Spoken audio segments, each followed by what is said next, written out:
You're for start. Thank you. So I'm the studio key holder and the pro artist here at the Media Forever Pro Studio NYC. I just want to say thank you so much, guys, for coming in today. Just want to say a big shout out to everybody here for rocking out with us and everyone to see mixer. And so, if you guys have any like pictures, just sharing kind of on social media, I'm Pro Studio period on YC on IG, and then I'm Pro Studio MUA on YouTube. I want to ask, mi gente latina, ¿dónde están? Yo soy mexicana. ¿De dónde vienen ustedes? ¿Más dominicanas? Florida. Okay.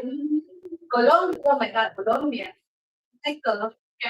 Cuba. Oh, beautiful. Okay. So I also want to ask, how many of here are non-Spanish? Okay. Okay. So like to call myself a Notable. So I definitely will go between English and Spanish. Definitely a little bit more English because you guys are leaning more towards the non-English because you know Spanish. So if there's any words that I say Spanish, you guys know, definitely raise your hand and shout it out. So the look at the top plan for today, and I know that I posted it on the article, is inspired from telenovelas, specifically the like the 2000s, like 2010. So when we think about like Latinas on telenovelas, for me, the first thing that I think is full glam. Ellas se van al extremo con su contour, su eyeshadow, su brow, su lips. Like if you look at those type of characters and we're thinking villains, we're gonna see sometimes more deeper, like sensual tones, or like the red or like the plums. So definitely something that I will be doing towards the end of the class. But I also want to put first a little spin on myself. So I definitely be more soft side. So I want to showcase something that you can do that's a little bit more soft, but then how you can add the drama and the passion, a little bit of red lip. So para Darlene, ella es de Salvador y o ya está apretada con el pie. We're gonna use this in. So with Jersey, she is a little bit more on the combo side, so have a little bit more dryness in the cheek area, and a little bit more oiliness in the center in the T zone. So when it comes to prepping the skin, I also want to take into consideration what complexion I'm using. So with the weather that we have going on now, I definitely want to lean towards something that's going to be full coverage, long wear, and also going to be more oil control. So with that, we're going to lean more into fishy skin complexion. So before I jump in and do the complexion, we're running skin prep with the Divine Cream. So this cream es uno de los favoritos de aquí de Makeup Forever en términos de producto, porque esto lo uso para skin prep. Entonces, esto es lo que yo hice, is I applied it onto the skin for like 3 to 5 minutes, let it really sink in, and then you're gonna massage it into the skin. The great thing about this product is a no rinse option. So I don't have to guide my clients to thing to like rinse it off. I can really just sneak it into the skin and continue with my skin.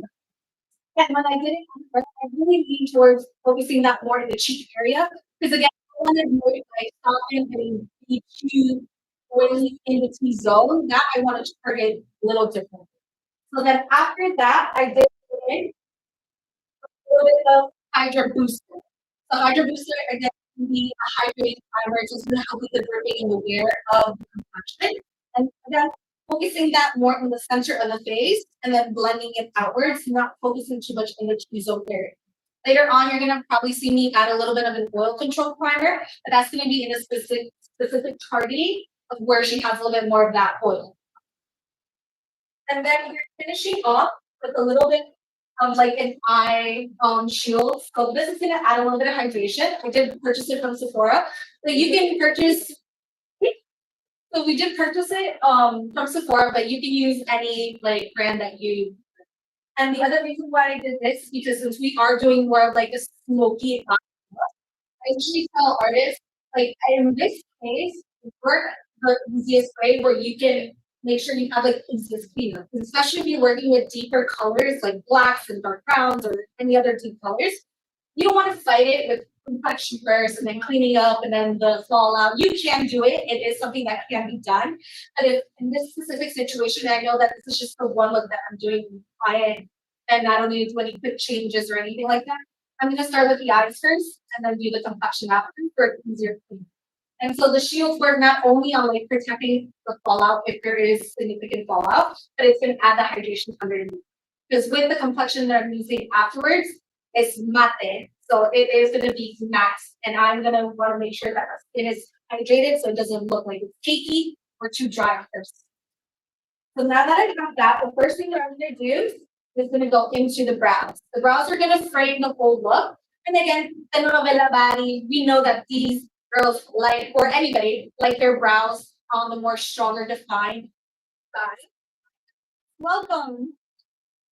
So I'm gonna go in with our brow product. This is the Upper Resist Brow Sculptor. So the amazing thing about this specific product, I like to call it like our version of a big brow, but in a gel formula, and it's a lot easier to use, a lot more controllable. You don't have to worry about it drying out. And also sometimes you purchase those big brow products, and they're in the box. You have to do a lot of things like refrigerate it.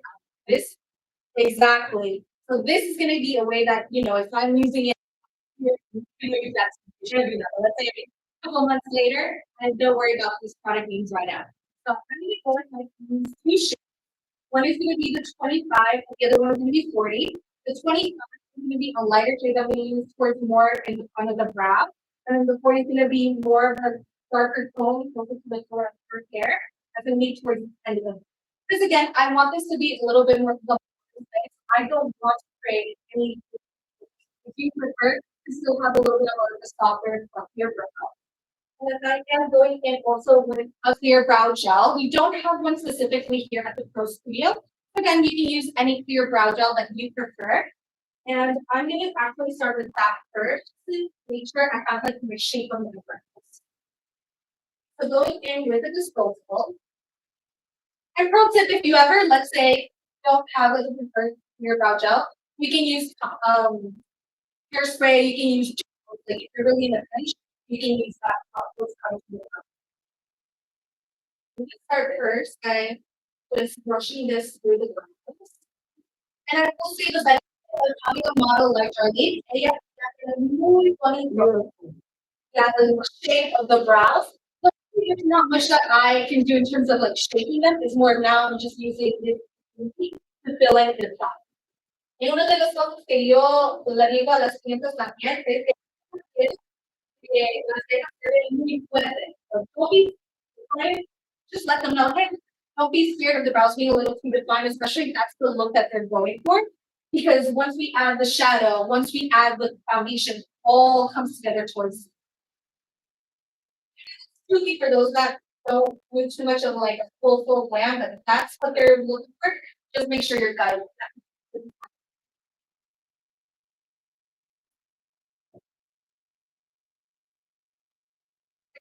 This fragile is that it does dry down pretty quickly. I don't wait too much time in between for like it to dry down.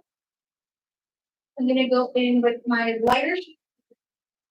Then I'm going in with our P74. It's a double-sided brush, so it also comes with a spoolie side, and it comes with a really nice tight brush side. So when doing brows, if you ever have issue with the brow brush where it's getting like fat and fluffy because of the multiple uses, we'll say hours, it's like made to be a little bit more on like the stiffer side. So the more uses you have with this brush, you don't have to worry so much like, okay, no, it's getting too thick, like thicker brows, or it's not going to need the desired look. So I'm going to work that product into my brush and kind of take off a little bit of the excess. You can also do a little bit on your hand. And same thing, just kind of fluff a little bit, and then I'm going to start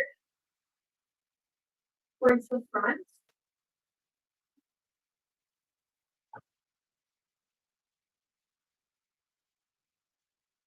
Or Yeah,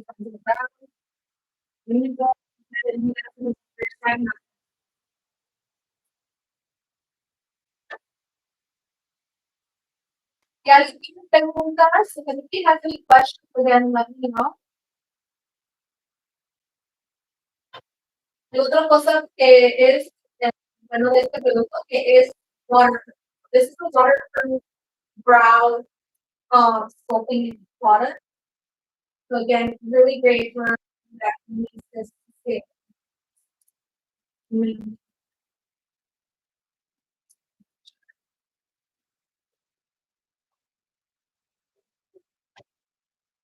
Key to using a lighter tone is that if you're gonna go in lighter, you still want to make sure that you're taking into consideration undertone. So if you're gonna go in lighter, again, her undertone of her hair is more on the cooler side. So if I'm going with a lighter shade, I'm gonna make sure it's not a light brown that leaves me warmer. I still want to make sure that I'm sticking with cool, because then you're, especially on camera, you're gonna see more like that red kind of peeking through, or that orange peeking through. Definitely lean on the cooler side. If she has more warmth to her hair or maybe more blonde, then you want to lean more taupey, more warm. Another shade, the shade is a shade 3. And the other thing that I love about this specific product that sometimes other craft products kind of like did not like is that I have the time to blend this out. So sometimes with other products that are in like this kind of category, they dry out so quick where if you try to blend it out, it does not want to move. It does not work. So if I want to, I still have the ability to kind of go in and still blend it out, you take it off easily. It's not gonna just attach to the skin. And even if I want to use like the brush and to kind of make sure I'm getting it out texture, I can go.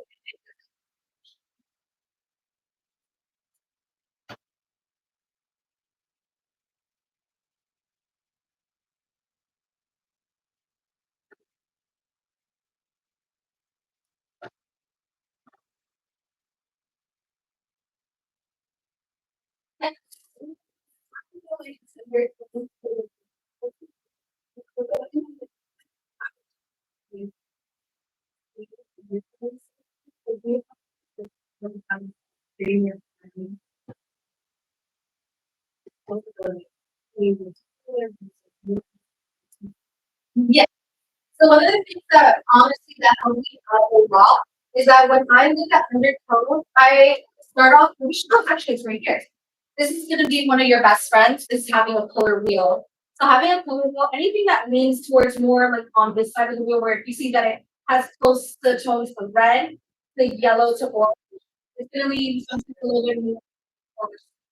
If it starts maybe where it has a little bit more blue, more violet, it tends to be a little bit more on the sometimes you have to be extra to have a little bit more yellow green or green tone. That's gonna be more olive.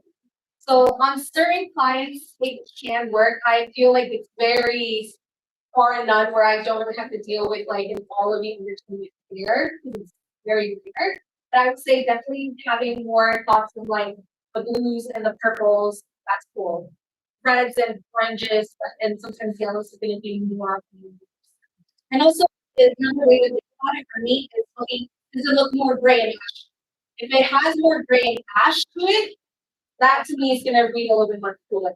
Or if you look at it and it's more closer to the color of a bronzer, or like, let's say Pula bronzer. I feel like a lot of people know Pula bronzer. It's a little bit more orangey, or it looks a little more red in certain ways, then it's going to be a little bit more.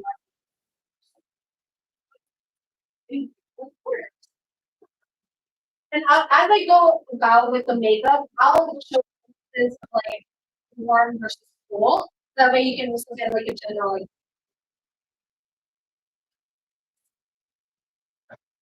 So then going back to the graph, as I saw when I was chatting, I still have to do moving.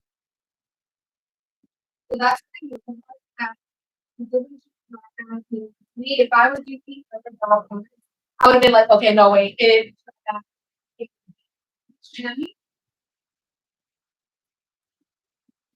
take a look back, step back, a look at that from far away, getting a pretty even look at the brow. So focus on front. You kind of get like we step back as we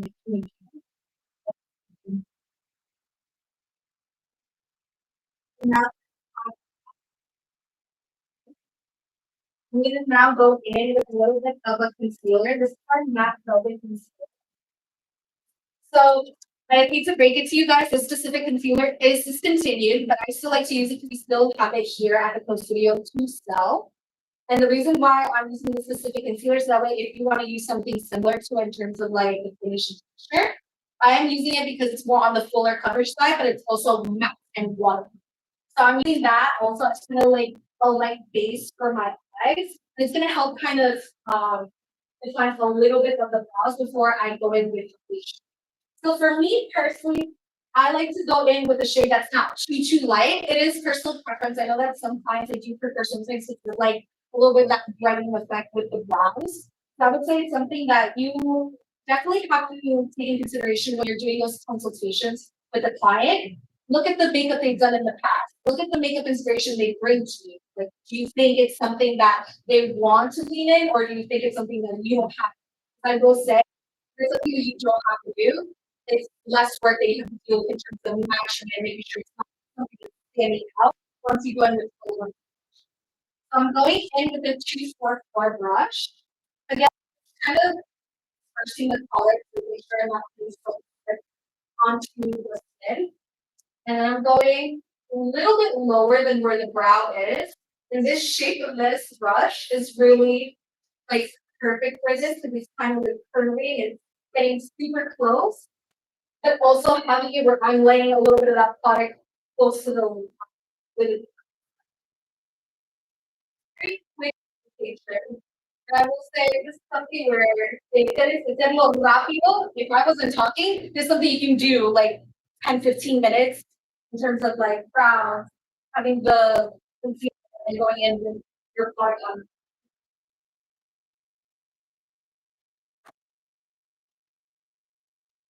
For this specific eye look, I would encourage you not to worry about going so bright with the eye. We're gonna go with dark colors anyway. Sometimes when you're using something that's so bright, like going dark colors, you're gonna see that you're gonna struggle with the depth of shadows if you like to lean towards using more outer products on you.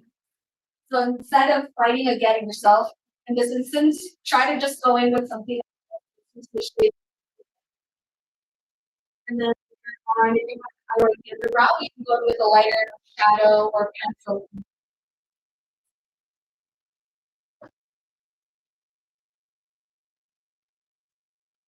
Did specifically for her eyelids because I know that she is a little bit more clear.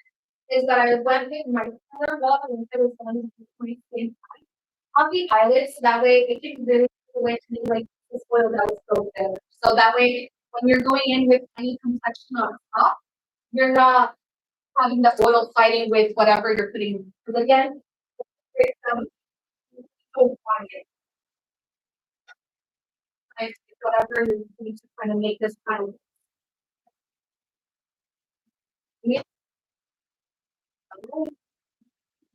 just just off for me. Because we're going in with kind of taps and dipping back. I'm just going into this area right here. So like to saturate my brush but not get a whole lot of product. Just so I can have the face completely actually fine. And once we go in the complexion on, that's gonna give you another like layer of like defining the.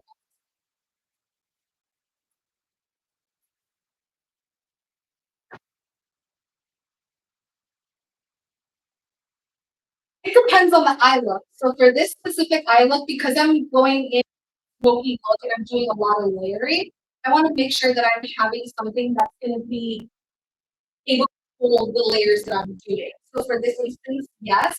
So even though let's say she was flaking, then I wouldn't go in with micellar one. I would do the opposite. I would go in with that fine cream first, let it really sink into the eyelid, and then wipe it away. And then from there, kind of wait until it is a little drier. Because again, if the surface is wet, you don't want to go in with like powder products. But then I change like what I'm doing instead of going in with powder products. If that's the way that I'm doing, I'm going to change to now creams, like liquid eyeshadows or cream shadows or even pencil cream. So that's where I would kind of switch. And if you do that and you want something longer, make sure that what you're starting first is water, and then you can layer a little bit. So now that we're here, I'm gonna go ahead and start with creating the smoothness. So now I'm gonna jump in. Since this is a cream on this is gonna layer so I don't have to worry about too much of like it not blending in. I'm gonna go into the Aqua Resist Smoky Shadow Stick. So this, I will say, if you look at the undertone, this is gonna lean more towards the cooler side because this one has a little bit more of that grayish tone. So this is gonna be really great because with the look that I'm going for, it is gonna lean towards more using cool tone. But if you wanted to lean towards more warm tones, you do have this beautiful pencil called Wherever Walnut.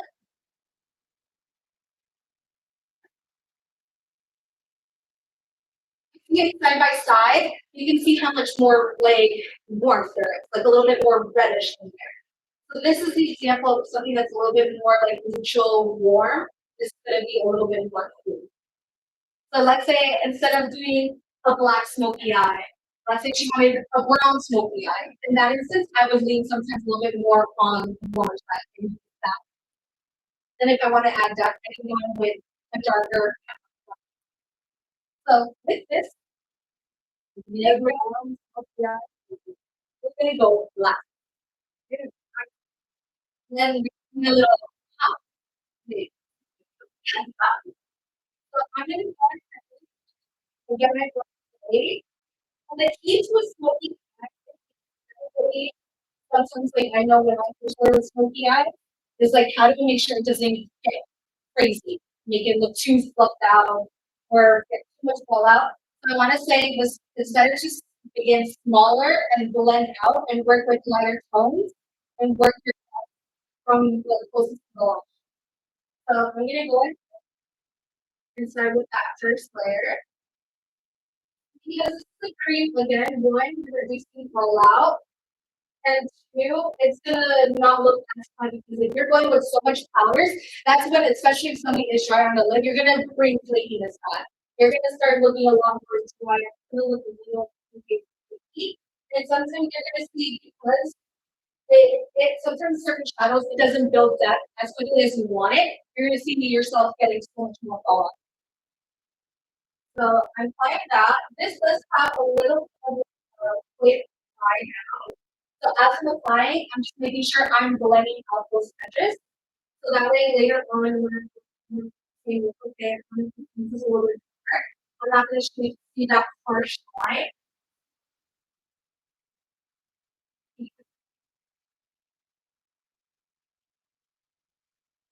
Sure that you're looking how it looks with your eyes open. So for George, when you look at her, she has great lips. But technically for crease is right here, she has this hole. So sometimes with her, if I were to go above this hole and go too much with that overall color, it can look okay. I'm doing good. And when you go in with the black and it blends out, that's where you're like, oh wait, it's okay. So making sure that I kind of go where that here, where that hole is, that's where I kind of want to make sure I'm starting out first. Because the more you blend out, sometimes you still have a little. Yeah, because I'm working with a lighter tone, as it blends out, it's still lighter. It looks like it's changed. So much of blocking out of this mixture because I can easily clean it up. So I made with computers, and made with this is just making sure that this is looking like it.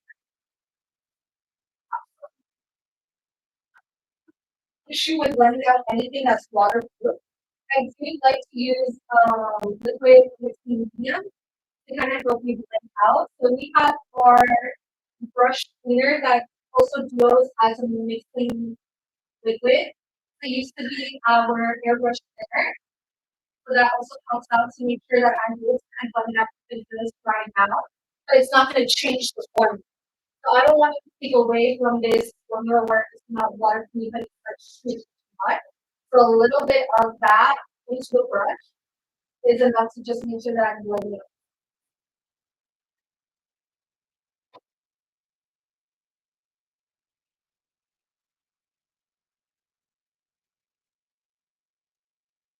Actually do beforehand before I even started this is tightline the eye. So you can do this in this step right here, or this can actually be your first step.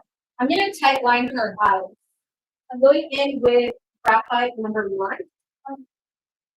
Yes. Maybe.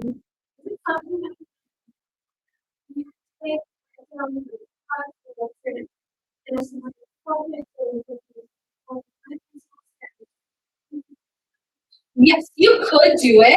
And the great thing about color fix is it is waterproof. It's not going to mess around with waterproof because sometimes when you use certain things like seal or if you use Inglock, Durline, those make things waterproof. So sometimes when you're working with waterproof mixing mediums with stuff that is waterproof, you have sometimes the thing where it dries it down more. So I would say for things that are already waterproof, use something like a mixing medium like this specific product. I think there's other products that if you go to like alcohol, recommend other mixing mediums that are around that well.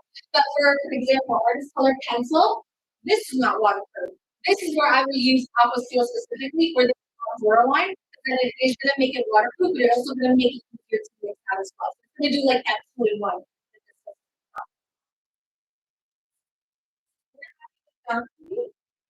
I'm gonna slightly pull her eye in this direction, and I'm gonna just go in and line her heart.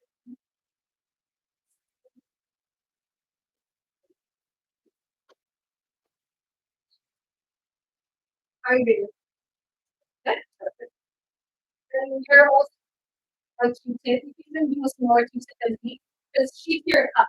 So now that she teared up, I know, okay, there's liquid on that water line. I'm gonna have to make sure I'm going with this to take off that excess liquid and go with my pencil. So if you ever have that issue, unless it water and eyeliner, that's maybe the issue. You're going in with the eyeliner where there's liquid. So you kind of want to dry it up a bit and then put. I'm gonna give her a little break. I don't want to specialize so too much what she's here for. So now I'm gonna go to the and then great if you know the eyeliner is messy because since we're using in hyaluronic acid, we're gonna go in with black hair part and it's gonna be part of it. So I don't have to worry about it.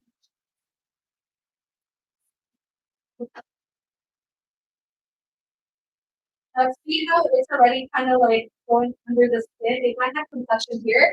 I'm like, okay, now it kind of messes into the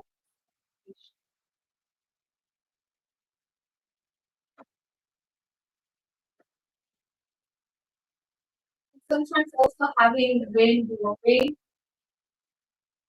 because of the air sometimes doesn't help either. So Breathe in through your nose. breathe in through your Yeah, breathe deep through your nose. It'll close your tear ducts. Pro tip. Just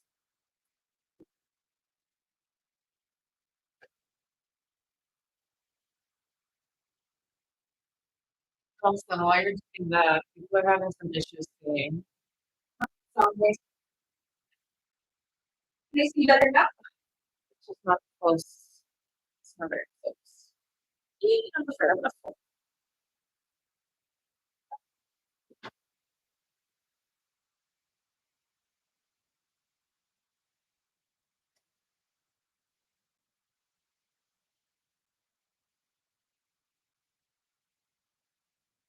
We're gonna stop right there.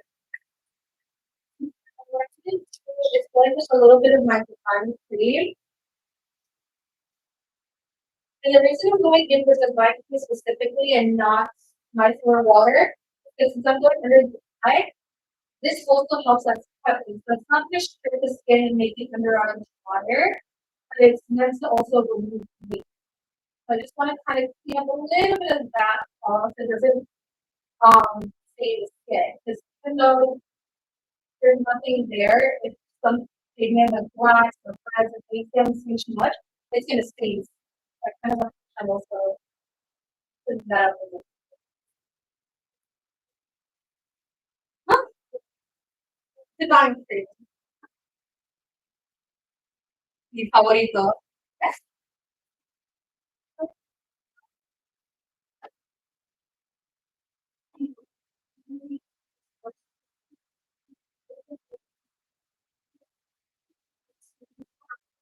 No. Yes.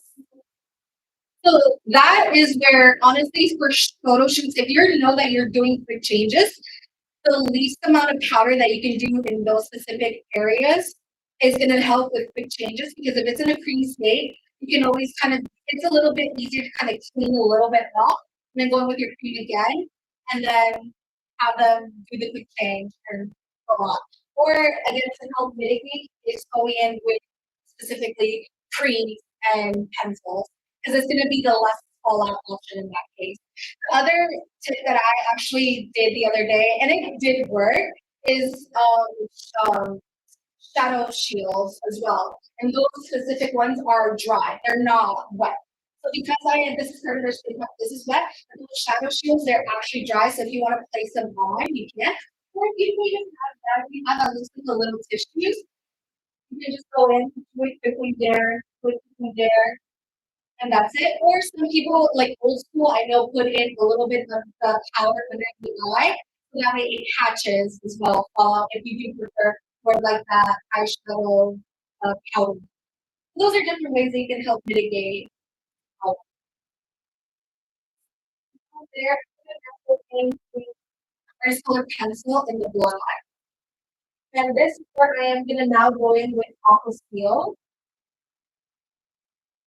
I know sometimes people have like, how do I use this specific product to make it waterproof? I will say if you want to make sure that you're keeping it rich and pigmented, I'm starting off with just one drop. I'm not doing multiple drops. And keep that in mind. If you wanted to have more of like that watercolor kind of like sheer effect, then more. Or if you wanted to stay true and rich, I'm starting off with that one drop. Going in a tight small brush for this specific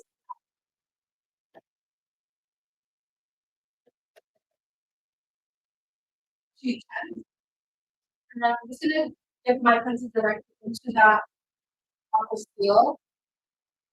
And it's just gonna make it creamy so it's really easy to apply onto the palette. And I'm gonna start by creating kind of like a quick liner.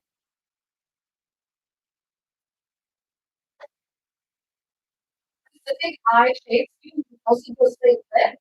You can get right into that eyeshadow eyelash crevasse.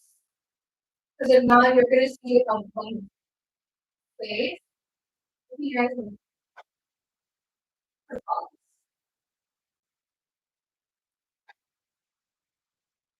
The great thing about this pencil is that because it's on the creamier side, I do have a little bit more wiggle room to blend this out with the ends. So now I'm gonna put my brush. You can do the black stick as well, but I will say the black stick, it does have also the ability to kind of dry down quickly. So in this case, because I'm gonna do a little bit of layer, I know that not for me, I'm gonna go in with this. So I'm gonna turn my brush to the two steps. And I'm gonna now blend it with use that switch.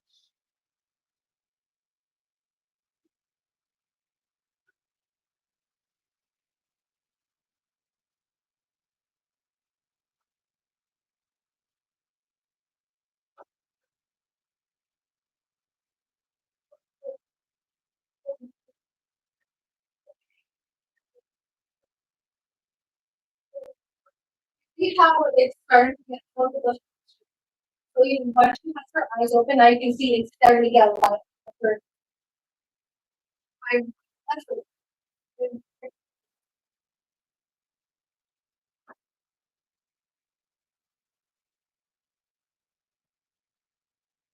you blending it out. You can see now that it's not so rich and black. But that's where I'm gonna go in and keep creating a little bit.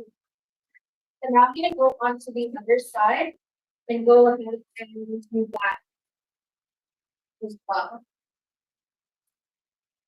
I would say when it comes to serum looks like this, it is gonna look a little spooky, scary, but as long as that you communicate with your client, everything is gonna be horrible. Now,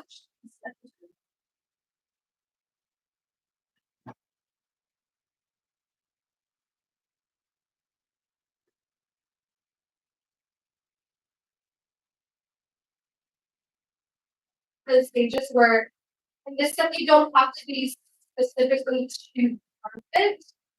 It's like the blend. Everything it's more about making sure that it's kept in the zone, not getting too hot. Because right now, again, we're in the sweet stages, but I am gonna look the colors later.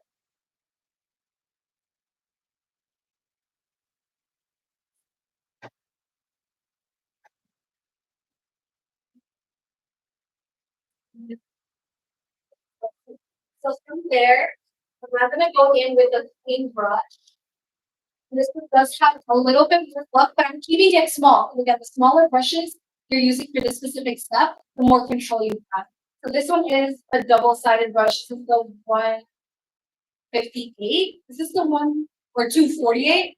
248. The 248 brush. So with no product, I'm gonna go in with a little bit against my original same medium. Oh my gosh. And this thing that's comes in my start with using just right here. And when you're using a clean brush to do a step, you're not adding any product, so it's gonna give it a cleaner blend.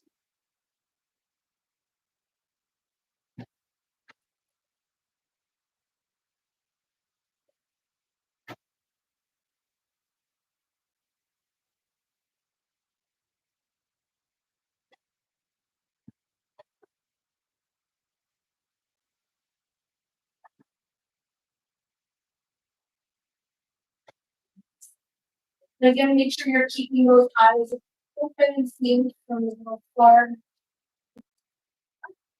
And then from here, I'm gonna do that one more time. I'm gonna go in with my first with pencil.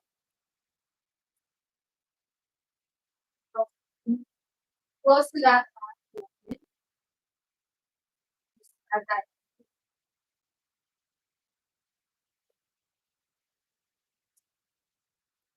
going in with the smoother.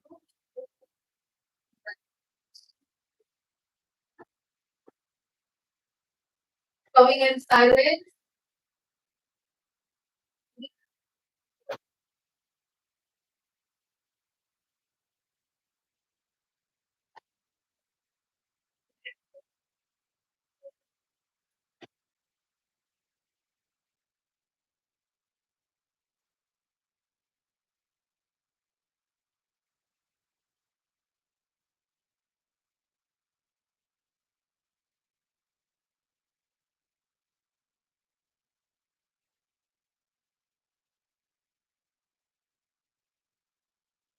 Now go in with my powder.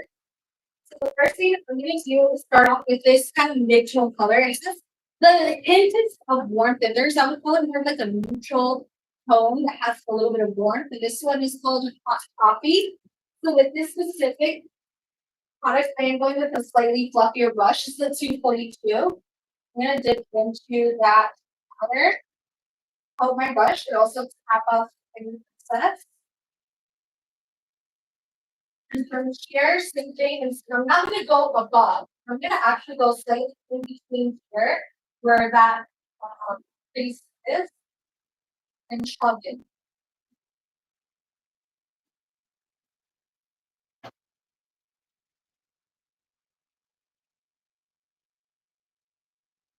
That's crazy. Now that fluffier brush, it's gonna have a little bit of that tone, but not make it too pigmented.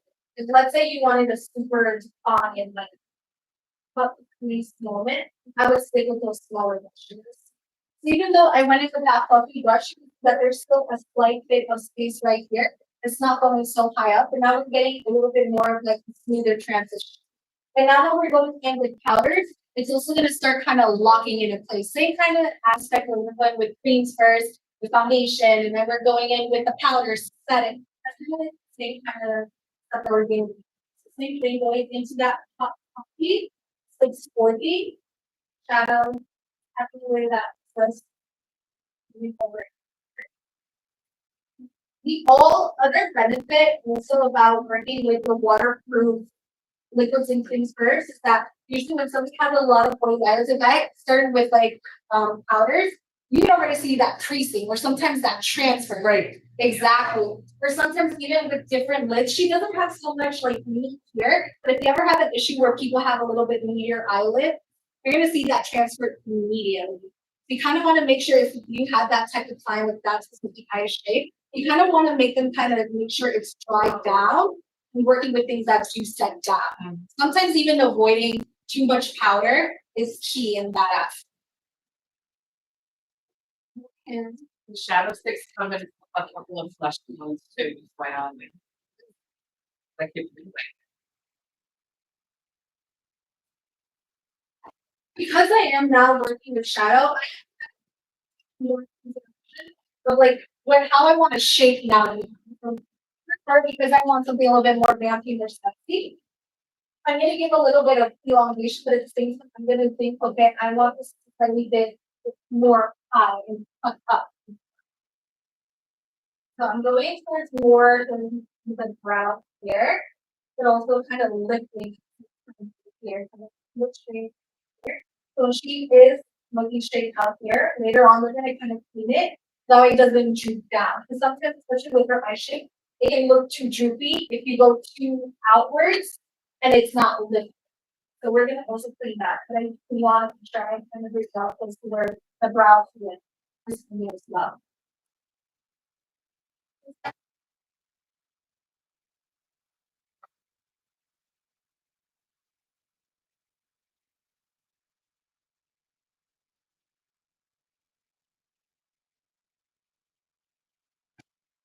That when we go in now with kind of like this deeper brown, this is gonna be 506 and the stick brown. And I'm gonna change into that smaller blush that I was using before. This is the 218. Same thing, gonna dip into it. And kind of tap it into my brush.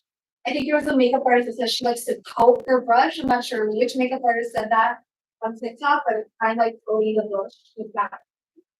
Kind of keep that fluffier brush on hand as so now that I have this, I'm gonna have you open the shape. I'm gonna kind of cut this a little bit more in between.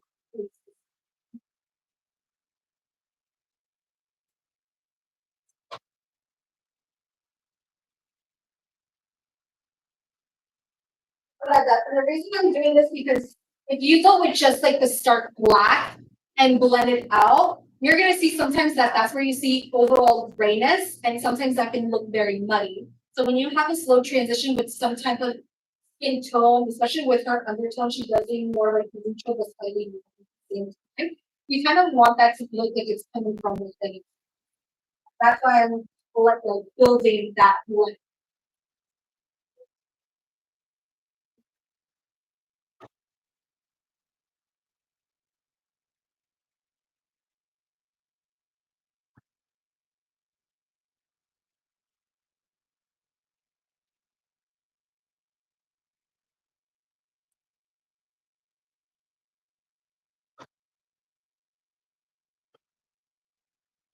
A little too harsh with it. That's where you go with that fluffy brush. With no additional product, just whatever stuff over.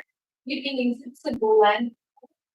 One of the tricks that I actually love to do as well is that let's say you blend slightly and you see the harsh line from like your brow to that transition color. I love using specifically like a perfecting powder or like a blurring powder, and that is also going to blur the. This one is called the Asian Skin Perfecting. So it's mainly used for blurring. So that also helps out.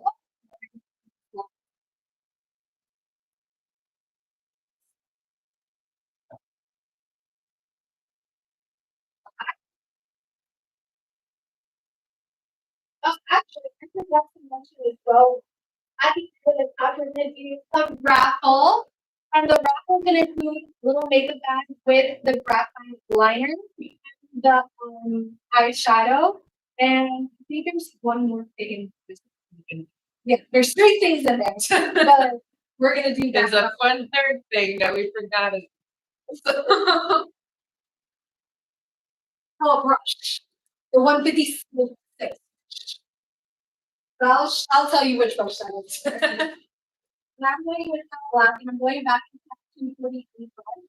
I'm going onto like that thicker side, flat side. The reason why I'm going with this amount of fluffier brush is because when you want it to be a little bit more richer and pigmented, you kind of want to go for that flatness. It's gonna look lay off as opposed to like the lens or fast. Exactly. It's gonna just close your eyes.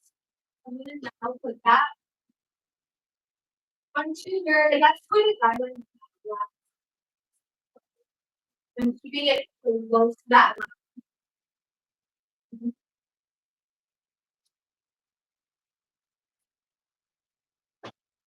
Checking you, they're loving the smoky eye in the comments. Channeling baddie vibes. ¿Quién sabe Teresa? De la telenovela. You know, Teresa is dramatic. That's the insult for today, is Teresa. You don't know who she is, look her up, the telenovela Teresa. So then from there, because this already has like that fluffy side, there's no additional product, doesn't really need product on there. I'm gonna use that now to like blend out that edge. And I'm still sticking like in that in between stage.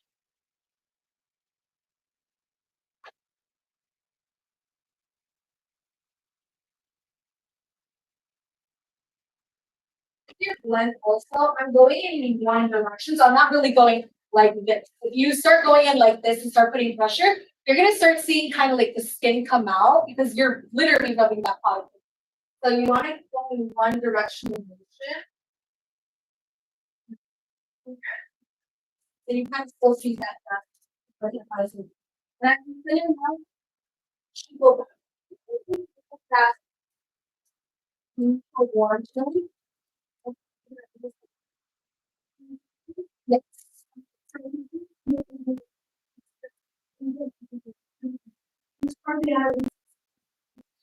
General, I would do one directional like motions. Just because when you're going in this motion, you're keeping it clean. So for example, if I want to keep it more on the actual lid, I'm going inside. If I were to go back and forth, I'm gonna go too much outside. It's like a control. Yeah. Also removing. So keeping it all in one place. So yeah, I'm going back to a little bit of that warm color because she does have beautiful brown eyes and something about having just a tiny bit of warmth in that crease makes a little bit of that brown look a little bit more.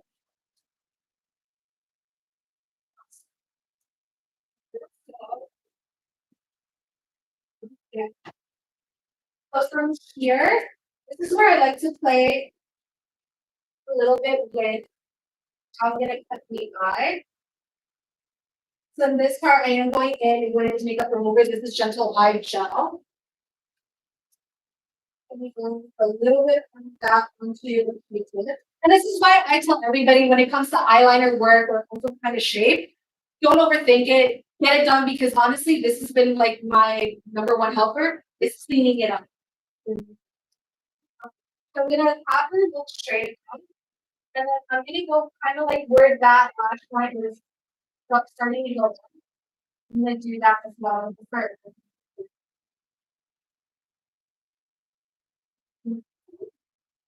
Down here to on this marquee. I'll just go in with a little bit of time booster after.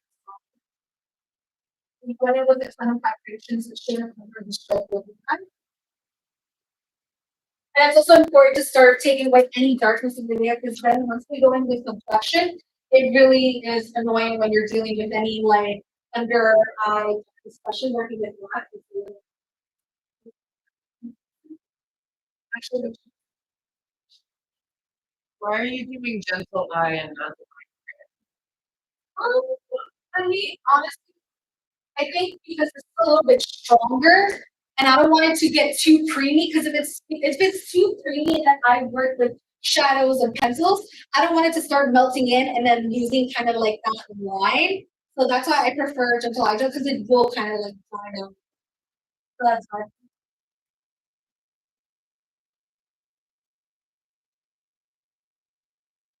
If needed, honestly, you could use the bundle, but I like to work sometimes on the school. Well,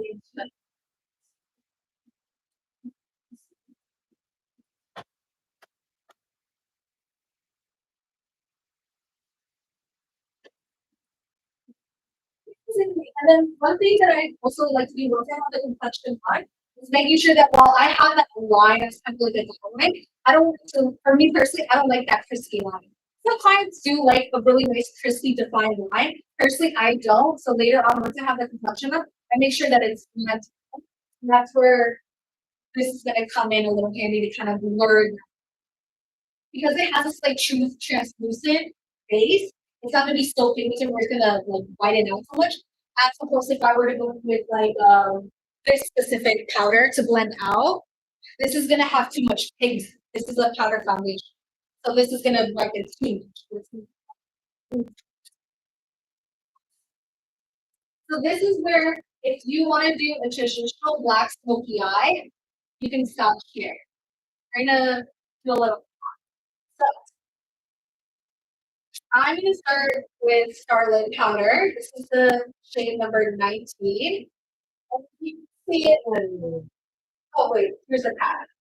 Just see the lens. It's a nice cobalt blue. I like to call it also like the denim jean type of look. If you ever seen that on a mood board, so I'm gonna go ahead and go away with a black brush. This is 226, 228. I'm gonna just use whatever's left over on that and tap any excess, and then I go on this goes. Okay,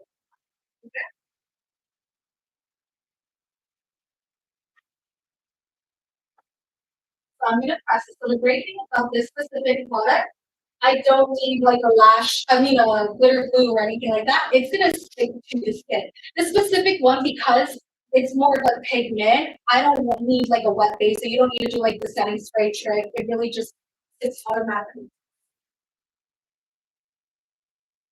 Same thing now. This kind of really like I have that vibe of the black,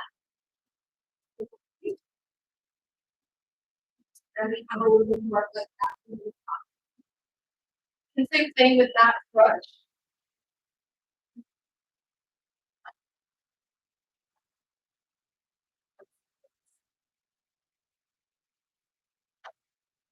See, that's a little hesitant like doing a black. You can do these steps as well with more lighter brown. So if you have somebody like wants to be experimental or wants a little popular, blues, purples, like dark greens, like those are really nice jewel tone pigments and you can use for like that pop of color. And specifically for brown eyes, I will say the great thing about brown eyes, you can do any of those colors, no makeup eyes.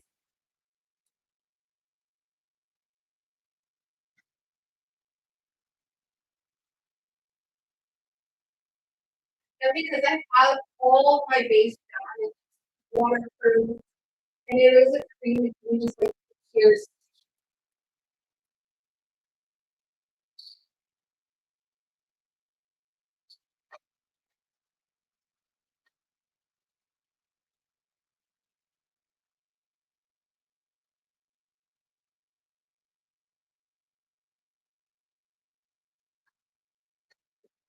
these. Also, you can either you don't have to just use it on the lid. If you ever want to be cool, use it on the lips as well. I love using these other colors you can use as highlighters. So there's so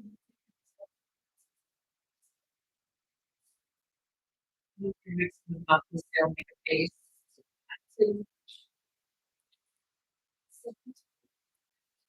so and the good thing is that while we work with like more neutral tones, just this addition to the blue, it doesn't fight with what the colors we had in the movie.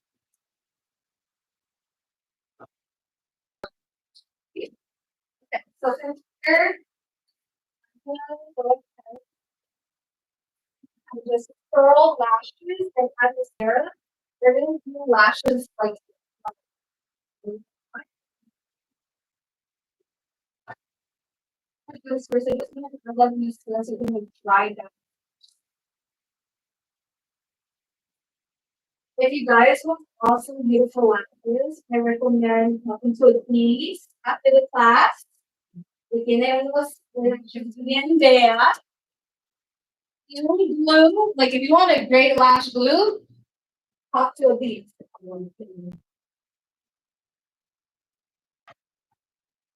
With our professional mascara. If it's for a special event, I would talk to your client and recommend waterproof. We just don't have anything in it. But I would definitely talk to them because I know that there are certain clients that are very iffy when it comes to waterproof. So make sure you talk to them and let them know, hey, I'm using water. If they don't like that, then you can just use it instead. I know that if you want it to be non-blurry and if it's not water, I know it's medium mascara is another alternative as well. It's kind of very good with use. Yeah.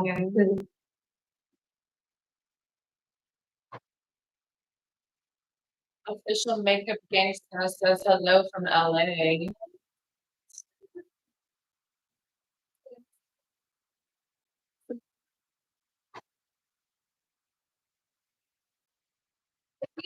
The lash, this where I'm using the nails, kind of like the protection with my side. I'm being very gentle, so even though I went in on my finger there, it didn't remove anything. Like I barely have anything on my finger.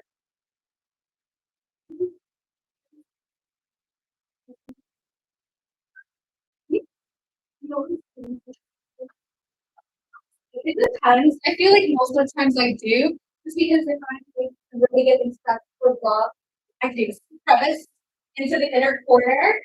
I can just go in there like this, and I change the positions as well. So I can go full on application, but then I can change it where I want to be a little bit more pinpoint of where I'm putting it, then I can just do it like that. And then with the feet, I want you to do the same thing with the bottom. But I'm not gonna do the bottom much. I will have that and then remove the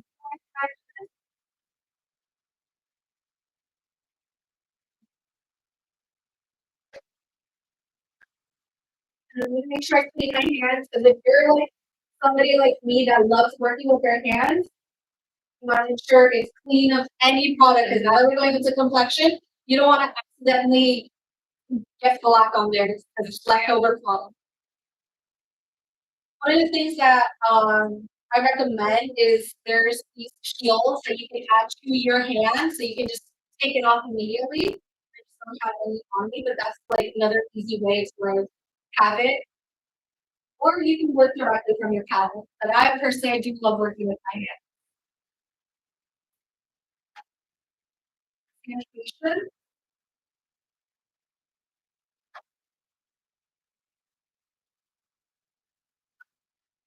Here, I'm gonna now do a little bit of underpainting. We're gonna get into complexion.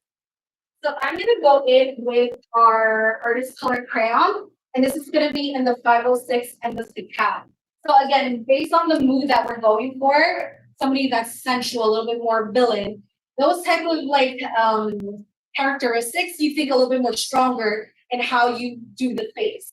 So it's gonna lean more towards stronger the contour, a little bit less blushy. When you think of blush, sometimes you think romantic, you think the childlike innocent. So something with this when you're like a sexy bitch, like you wanna, you wanna be a little bit more strict. I'm gonna go in with that.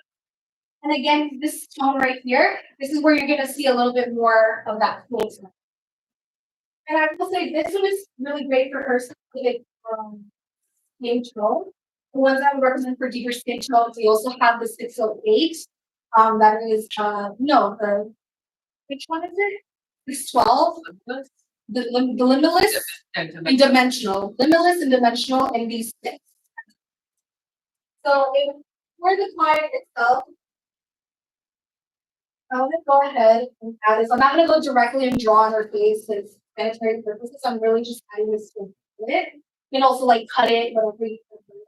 If you have our palettes, which are amazing as well, it actually does come with that full tone palette, and then it comes in other palettes as well. So this is also like a pro artist me must have because it has that already.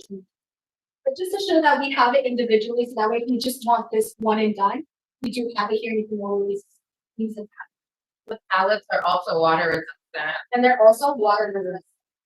I'm gonna go in with one quart of blood. This step for adding this work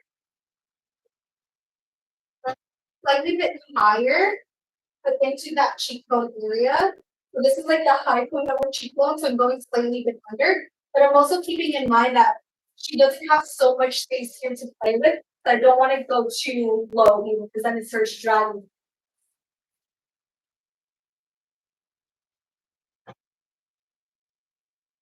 Specifically, it's also gonna have a little bit of fluff to it, so it's gonna make it easy to kind of blend out.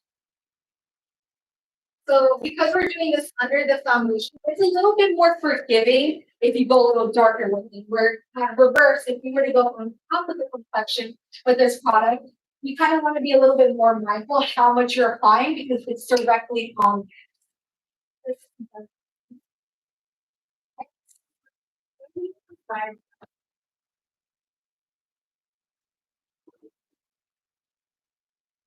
Like why?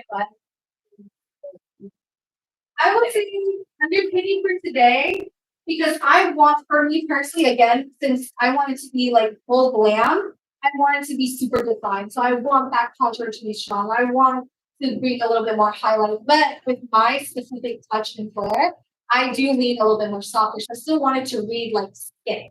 So underpinning is a way where you can have those defined features, but in a way where it looks like it's coming from within. If you want it to be where, okay, no, like I need it to stand out, especially where you're working with better legs, if you're working theater, or if that's like the persona or the glam that you prefer, I would do it the reverse where I'm working with it on top. And even then, like for example, let's say Scott Barnes. If you were to see Scott Barnes, you would see his form of underpainting is a lot more severe than my form of underpainting. But that's because that's like another type of one. So I would say when it comes to makeup, I would say see what your style is because that's what's going to define you as an artist, and that can be your specific niche and what you are going to differentiate yourself instead of like being like I'm doing this. And so it's like whatever you your and I think that also is to tell like what type of clients you're getting. Like if I'm posting that I'm doing specific looks like this, that's kind of like the clientele that you're kind of they kind of know what to expect it. And if it's something where like you're doing a consultation and they want something completely in, that's where you're like, you work with that, you how to do it, and then from there, it's like a learning. Like, yes, I can't do it. Not maybe they can go with somebody else for the specific.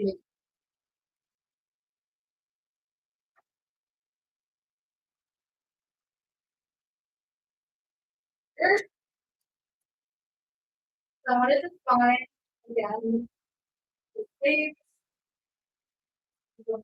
under, and getting face line.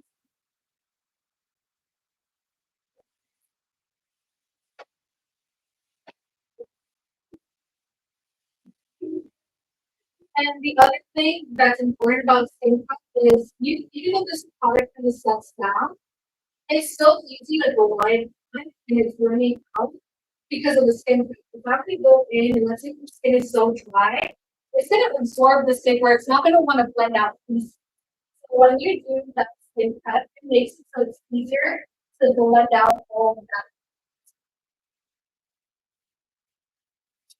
Again, once you go in with that foundation, kind of like comes it.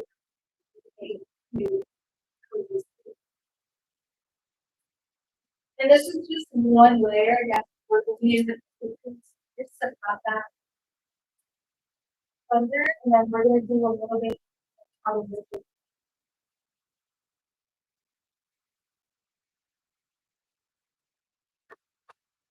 You can already see it kind of sinking in for cheekbones a little. So now that I'm gonna go in with a little bit of a brighter concealer shade. So going into this palette, this is our sculpted palette. A little bit of that white tone, a little bit mixing of her like skin tone shade.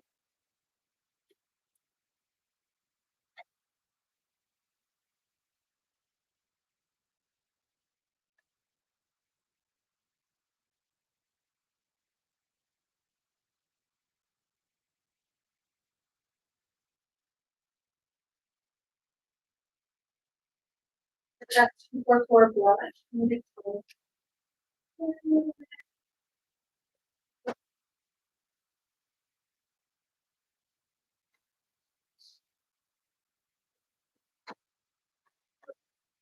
Let's go in.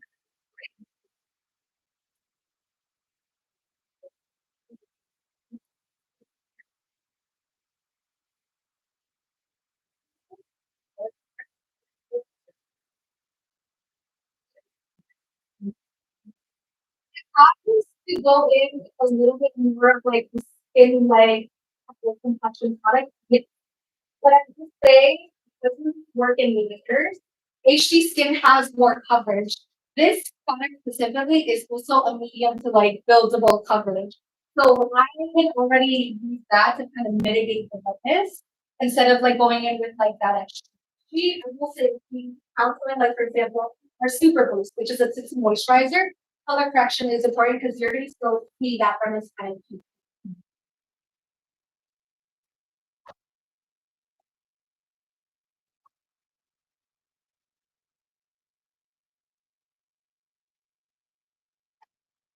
We do have a good grading primer. If you did need something to reduce redness without making your client look like you lost. Little thin. Some of them are too. It's beautiful too because it's thin enough where you can wear it without. Or if you want to create like a quick rosy tone for like your skin tone shade, you can also use it in a package as well. I, I think that's one of the things that I feel like sometimes rosy tones get like left out. So making sure we have some sense of the green and ginger. The H1 palette has a good budget. And then I went in with the butter and then I'm going with a fluff brush. I just blending out a little bit of the patches.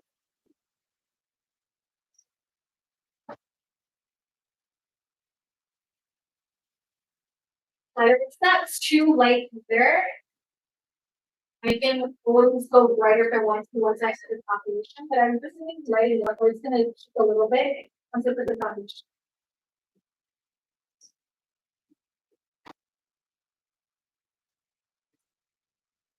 So I put that under the eye. Forehead a little bit down the nose, and a little bit in the chin. So now I'm gonna go in with the sheet thin.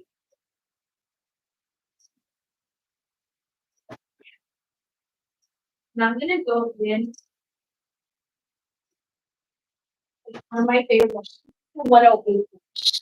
So this 108 brush is really great because if you want to keep coverage, you can get coverage. If you want to build up coverage or sheer out, you can also use it to sheer out. The key to using this type of flat brush, I know sometimes people may say, oh, but I see like a streak. The key is to always like blend, put down, and then press it into the skin. That's gonna take away these shades. I'm gonna do this now on the areas where I didn't go the top.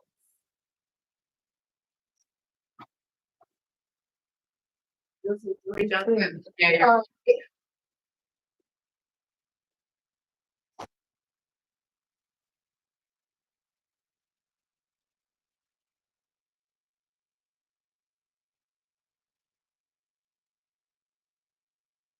And then whatever's left over, I'm going to put that kind of like slightly there. I mean, there I'm like rounding my favorite.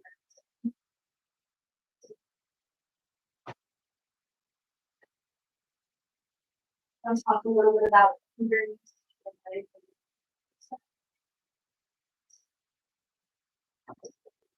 And also here.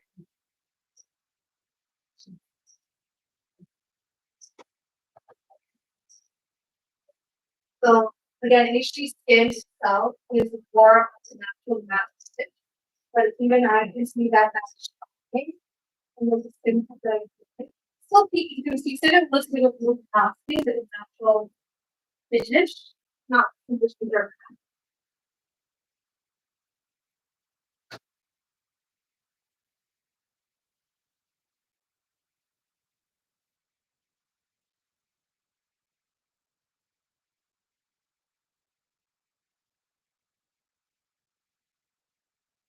You can already see how it really took away a lot of you can still see so much redness here.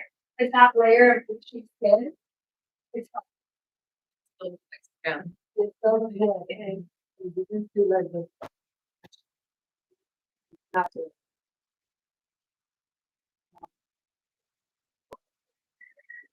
I will say it's the benefit of having something like machine skin in your kit along with the creams is one they work really well together.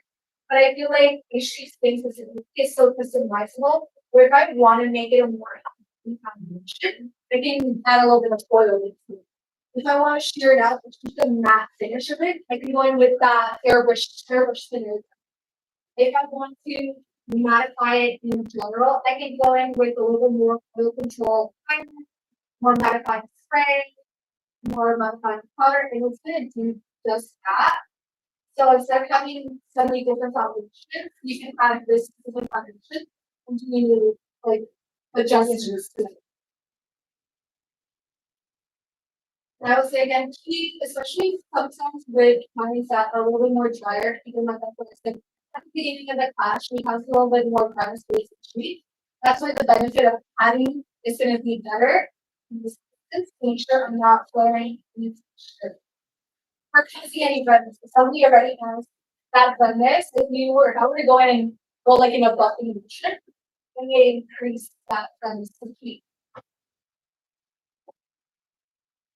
And then don't worry about certain areas not looking like it has to this coverage, like right now I can go in a little bit in the nose area and do a little bit more concealment there. But I'm gonna go with a smaller brush because that's gonna be great to target. Not going in with a big brush and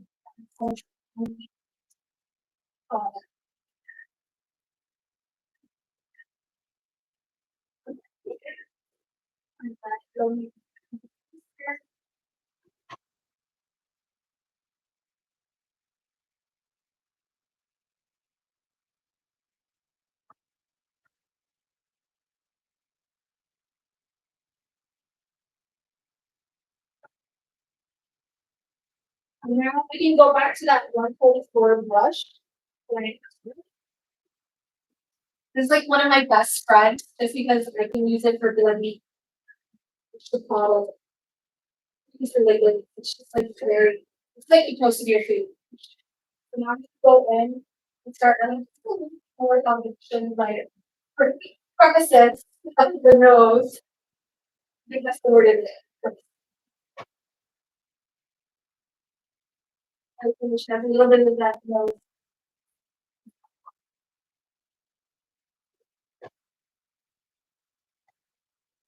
Go back into the brow. We get fine.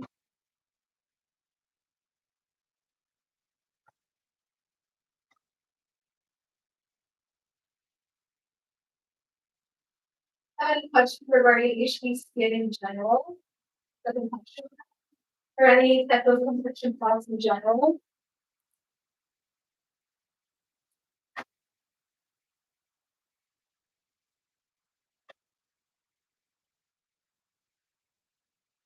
What exactly? Yes, this is the foundation.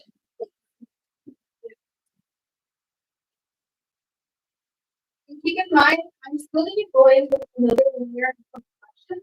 And I think your HP skin adding foundation color. That's going to give you mattification, oil control, and another layer of coverage. So that's why even though I'm working thinner with this, I still know that I'm gonna go with another layer, so I don't wanna do too much of like a liquid base. Then I think it could.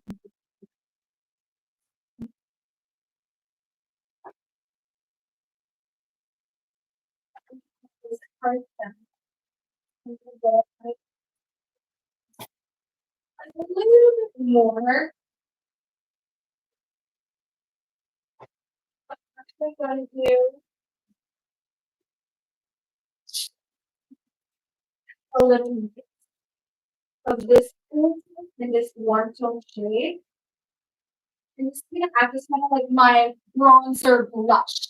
So again, because I want it to look a little bit more sculpted and a little bit more like severe, I'm gonna be doing this blush. I still want a little. So this is like what do they call it nowadays? Bronzing or blush or something. A little bit of combination of using a blush, a bronzer as like your blush. Okay. Well, to go for that. One, That's the sculpting palette, yes? yes. Okay.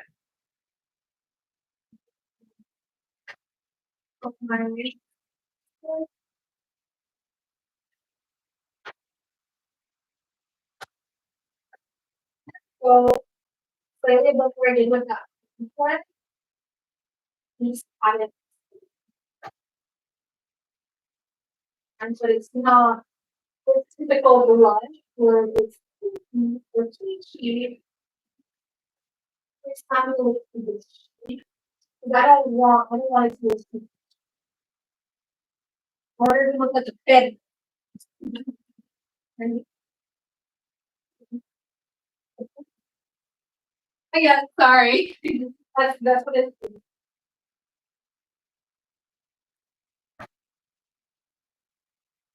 So the great thing about this brush is just it changes those values. It gives you that shape, that shape, and also goes slightly above that comfort level. Right?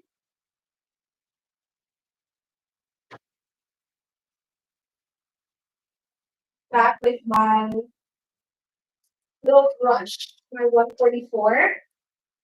No additional product. I'm just gonna go the edges right here to blend out.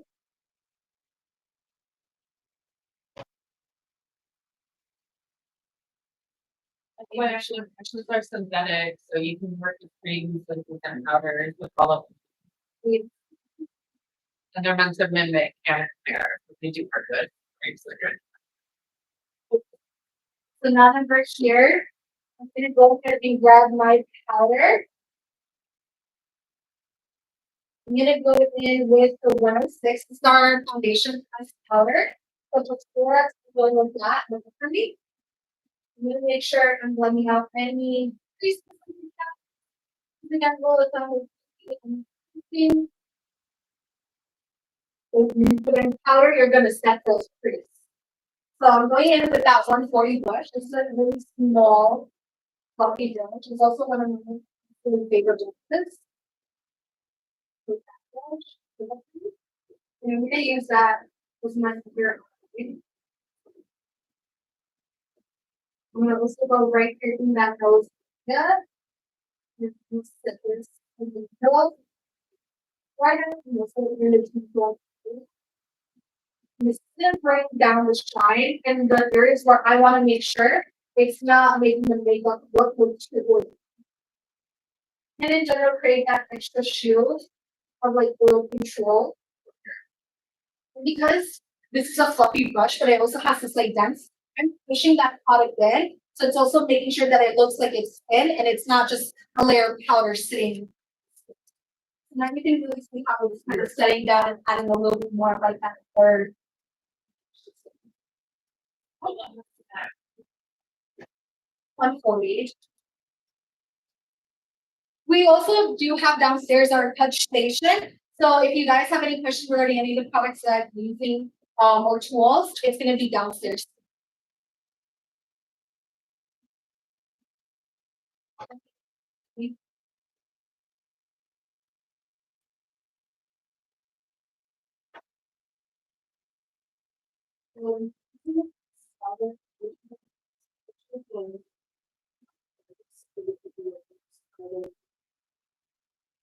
Do both or just do both. Sometimes I do just this, but really depends on like it really just depends.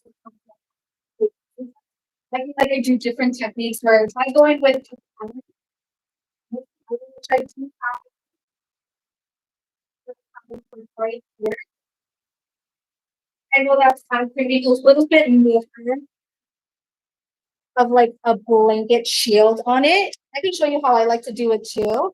But I will say our specific powders are more on the thinner side. So the reason why I'm going with that pressed powder instead of this loose powder is because that one is going to be the one to give you a little bit more coverage. If you like to work with loose powders but want to make sure that it gives you more like that full coverage look, I tend to look for powders that have talc in it in a loose form. Those talc powders, they look a little bit more of like that matte kind of full coverage. They build up really nicely. I know a lot of people love like the Fuda. And another thing you can do actually is I'm gonna one. You also do it with mascara. So I'm gonna go ahead and go with my up. If I really want to create like a little bit extra layer coverage, do this. Go ahead and do a little tap up. Exactly. And this with your talent as well. You do this, do it again, push it, put it in your step bag, as you're doing touch-ups. And there's powder in there. So even though I'm like really filling there, I'm like out in the way, you're gonna see. You know,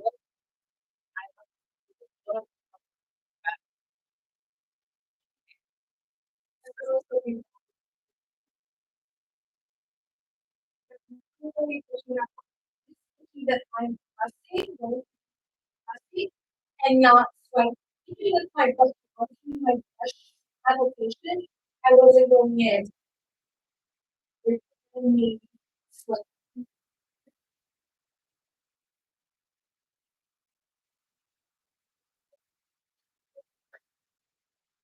I say about doing this if needed to do too, is that sometimes it also helps pick up the dishes.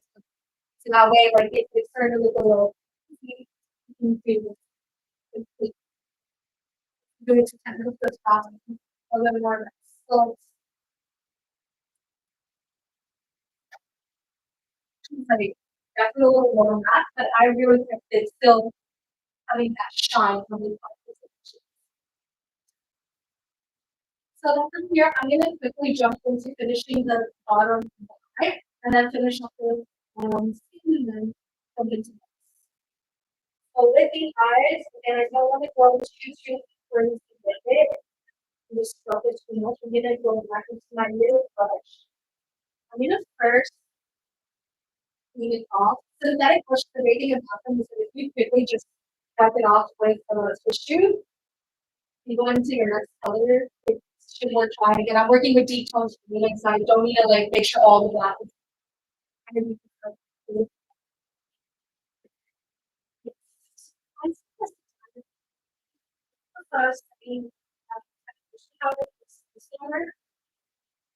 so with your eyes, I will say less powder is a little bit more forgiving and lighter powder. So if you go in with a lighter powder, whether it's pressed or loose, you want to go for ones that aren't so matte. For her, and the reason why I did so much makeup because I knew I was going with so much more powder.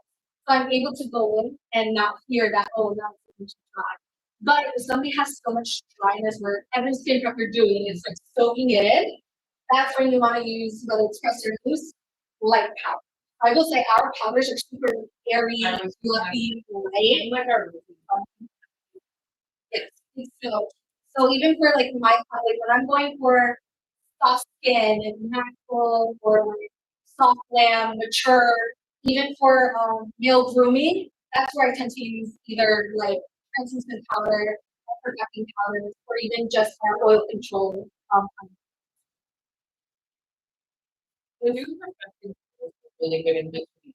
Like if like a one and out and too much, is they're gonna be too dry.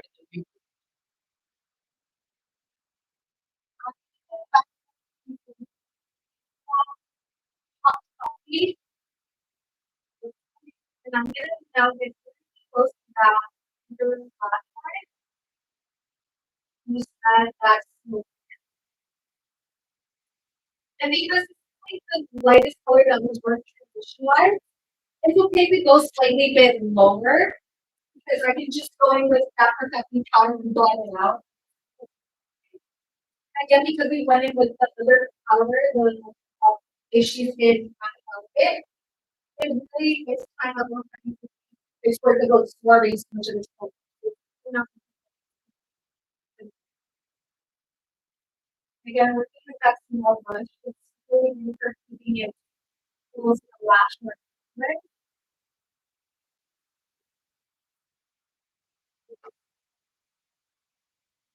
I kind of want that slope.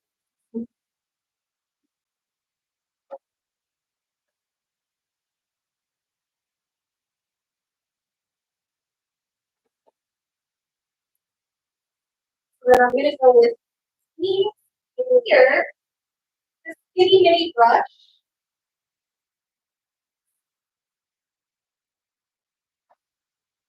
Is the 400 brush. That's going with that darker brown. Just add it even closer to that. This is each number 5 and was the pack. And I use just 3 different palettes. So I know when I first started out, I don't know if you did have this experience when they first started doing makeup. I spent the last couple of YouTubers. That's like I'm aging myself. I look for and when they would do eye looks, I saw them use every color in that palette. They would do like 5 different transition colors. So I think that's one of the things that I learned is the same so many different makeup artists is that if you want to reduce your time, will make it more cleaner and efficient. Working with sometimes 1 to 2 to 3 colors is what I work with at most at this point is all you need to create that radiance. Then we don't need 50 million different each is their own. So then from here, I'm gonna go in with that.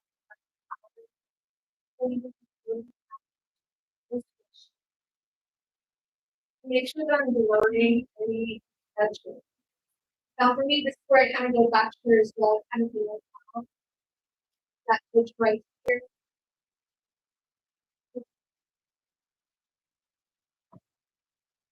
Stronger, using that.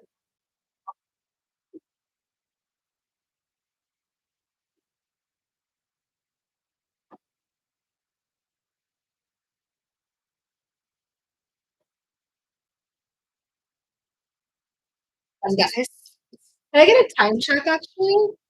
Later? Okay. Awesome.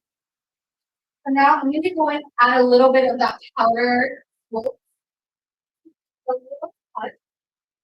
You know what's crazy? I don't have my 156 brush. Can I get you to get that?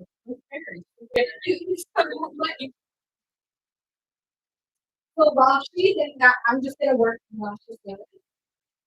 So unfortunately, I don't have any more these lashes, so I'm just gonna use Ardell. Yes. So I'm gonna use this naked lashes.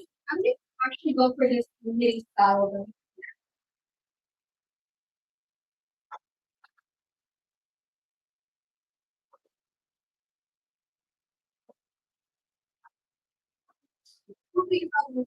This lash.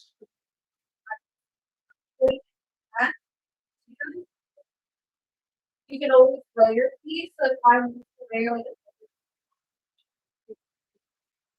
when I do lashes, I think how much 20 times to get through because it kind of takes it on there.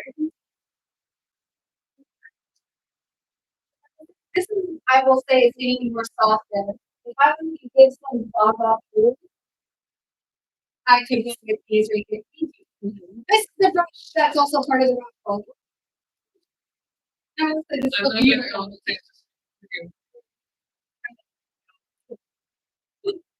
so, because again, that's my little thing. I'm going full coverage, full work, but still want to keep it true to my style of poetry, I'm gonna still keep it to this like and talk to your client because if they want those lashes, give them, make them. And sometimes even then, this is what I do. I'll show them, I'm like, okay, you want that full lash because I'm not permanently gluing it on. Show it to them versus the lash out that I'm give them that mirror and they can see it for themselves. And most of the times they'll either say, okay, no, you're right, or they'll be, no, I still want it. And also, make sure you're just putting out those edges.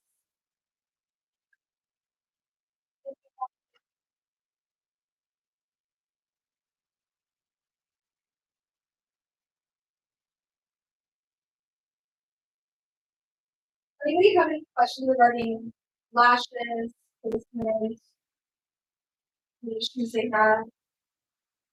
Just go. Can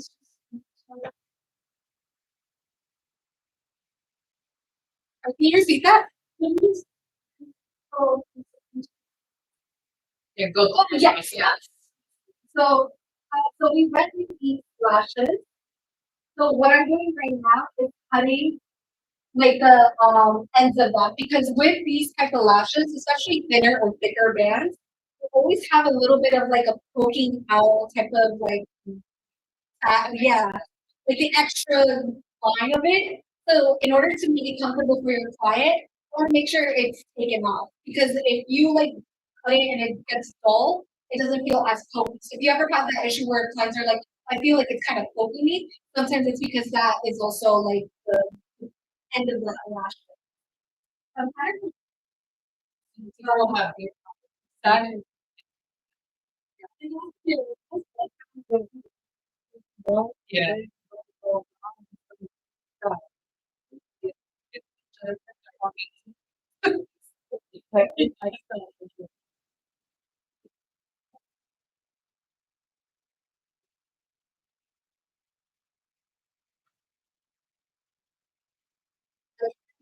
is really well. It's only for the full band. This specific shape of lash, it's basically kind of like half lash with mini lash. So it already works a little bit more in my favor where I know I can place it a little bit more farther away from the beginning of the day. But if I was going in with a full lash and just like really steady, measuring is very important because on certain eye shapes, you may need to cut a lot more than what you think. Even on different eyes, one eye you may need to cut a little bit more on this side than the other. So it's very important to see.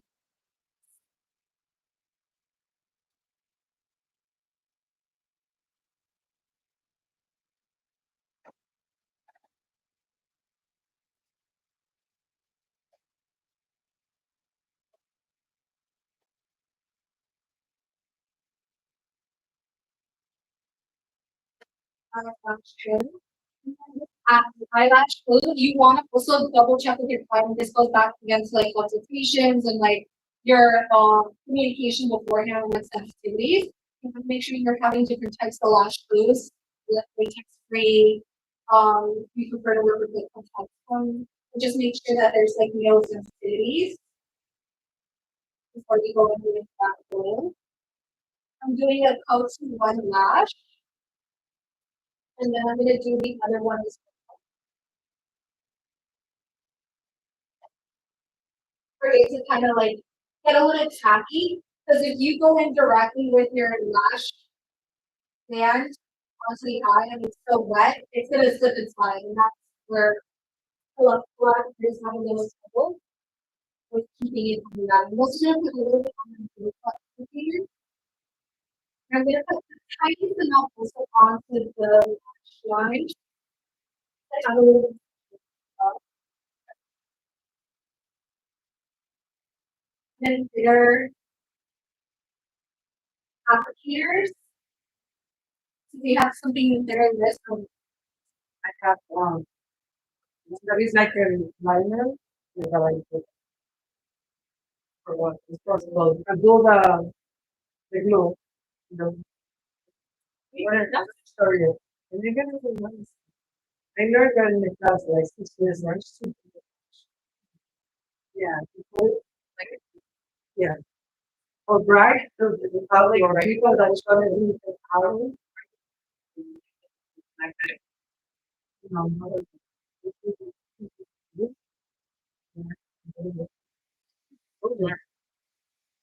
This is true.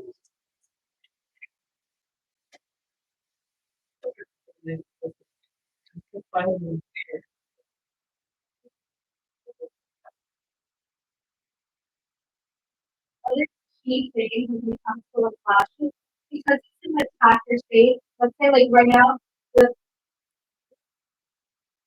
something like this. Because it's an attacker state, if you let's say go a little above the lash, you're able to kind of like pull it slightly and pull it down, make sure it's getting close to that line, because it's not you look like it's a floating lash.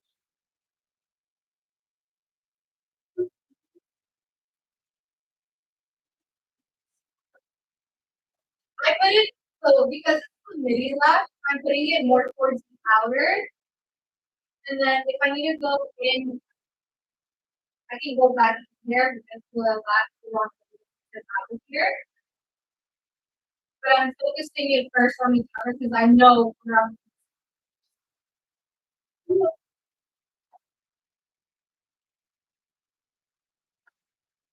So it's too wet, so there's too much glue. It's too wet. And one thing that I like to do is kind of not have them close their eyes. You want to have them look down. When they're looking down, it kind of helps prevent that catching. And sometimes it can also be an indicator that the lash may be too big because if they have natural long lashes and you're doing that lash with a lot of glue, sometimes that also like makes it so your natural lashes kind of sticky.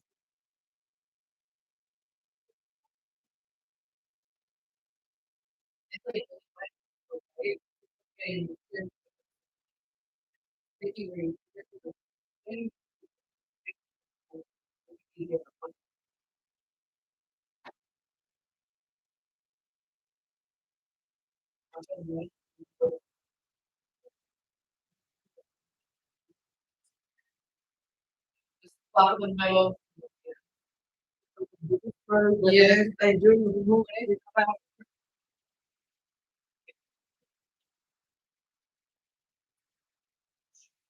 And we're very influential.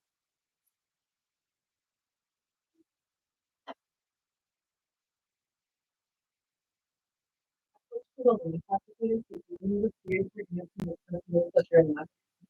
let's read as much press. It will look like that. So one cut is off.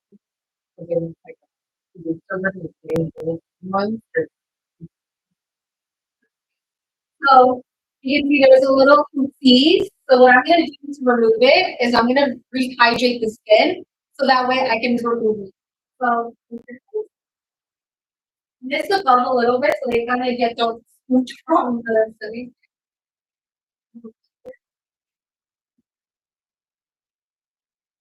And your server, just your resting face, right? It's just that you know the camera.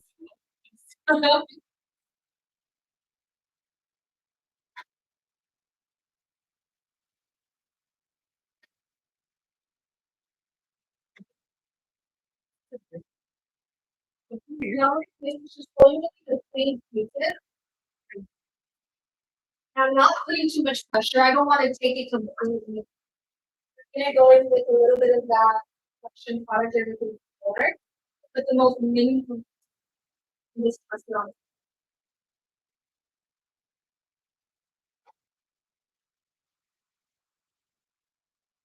it. If I were to do this with the powder, you're not gonna be able to get like the really clean.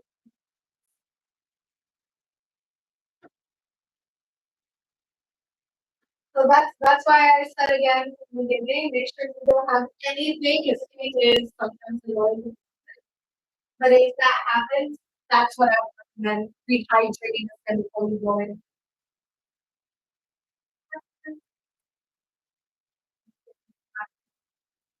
Foundation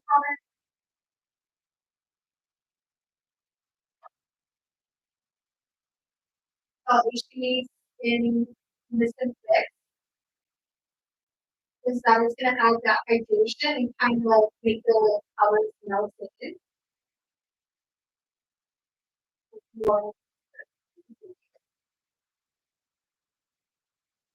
Again, so now we're gonna go in a little bit of that salt. So I'm gonna go in with a little bit of a mix of these two right here. That's 156, and this is the 440 powerful mocha. This one is gonna be the 430 marvelous peanuts. Marvelous. Peanuts. I don't know what means peanuts. Peanuts. Oh, it peanut. Like a nuez, I think that's what it calls. A nuez, like espacio. Yes. It's taking off the excess powder.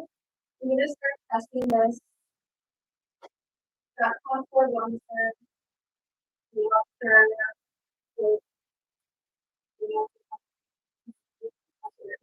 bronzer.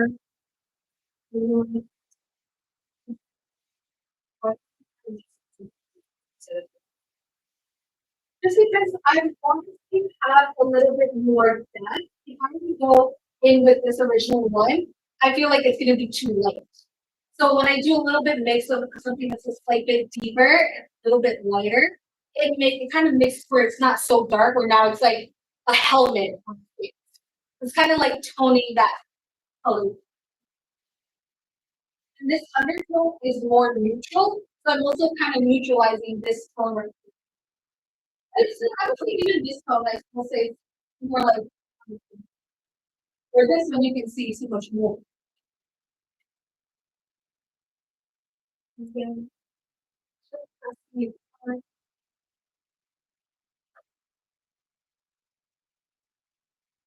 and I didn't put blush on because I'm working with getting it out.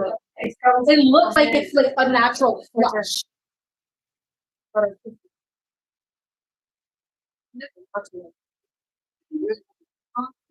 It's like a little button on right here.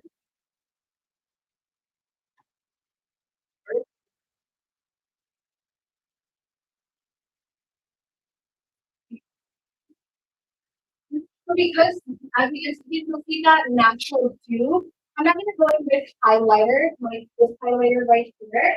One, because I want to avoid texture. This specific highlighter, while it is beautiful, on certain skin types, it can be a little texturizing. And she's already getting that natural like light, so I can avoid that. So from here, I can go ahead and do the test.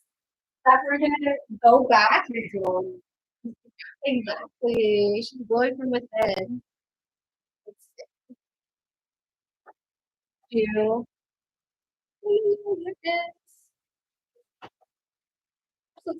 Now I want to go in with my Bambi, I mean my neutral tone first. Can I get artist color pencil 506 and 600? Thank you. So that's the cool thing about Makeup Forever is that we have certain signature colors in different formats. And one of the things that I like to do because I'm working with the similar colors, it creates a harmony where I have that as the undertone for my sculpt. I have it for the undertone in the eyeshadow. I have it in the undertone in the look. Everything kind of like blends into each other and it's not so much of like, oh, more this and that. And it looks like it's off in some. But once we go in with that nice soft color, we're gonna go with that red. I'll do my version.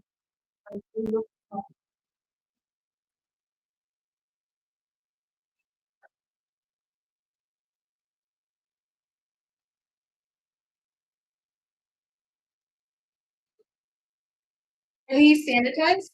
No, I just grabbed them.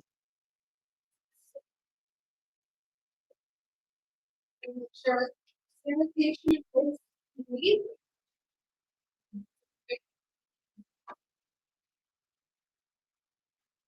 Well, I will say, because she is a little bit more on the fair side, I can get away with using 506 and it's not looking for too much. And this is kind of like the lip contour here. So I'm starting at the bottom. Those are people juicy true. This No, it's not just doing. it goes above her line right here. We create that right there. So once we have the top and the bottom, it's gonna be easier to connect the line. And I'm gonna put it here. And I'm gonna go in, from out to in this direction. Just gonna go with the flow of creating that. If I wanted to recede, then I would go more. I wanted to keep those two fingers. Sorry from blocking. Yeah. I would say perfect for this particular thing where I'm going. I'm gonna actually stay closer to the lip line as opposed to at the top again as a slightly above it. This I'm definitely going a little closer to the natural lip line. The reason I'm going in with this specific and not the waterproof version of it is because I know I'm gonna blend it. But if I'm gonna blend this out, I want to make sure that's easier to blend. Sometimes when you're working with waterproof and you are blending it out because they're super dry, it's gonna be the in terms of holding extra pressure and it just sticks. Going in with that 248 brush, then I use it in so many different ways today as well. My favorite reminds me of a little makeup brush. Blending out the smudges and slightly bringing that color, okay? So it's giving her like more of like a cool tone. Again, back to that undertone. So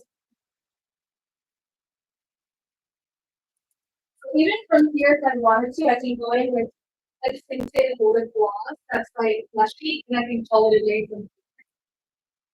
You can go in with anywhere caffeine. This is one of my other favorite nude tone shades.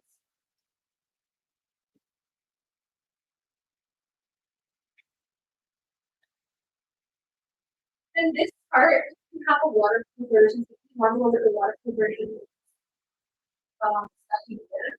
I personally, because I know I'm going to do a little bit of like a quick change in that. So my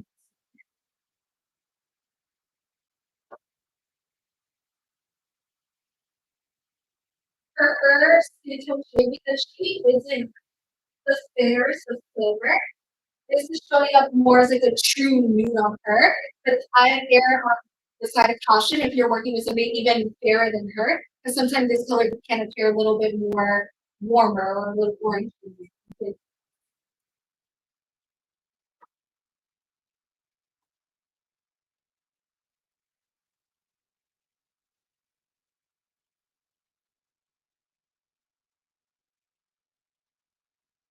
Here, this is where, communication again.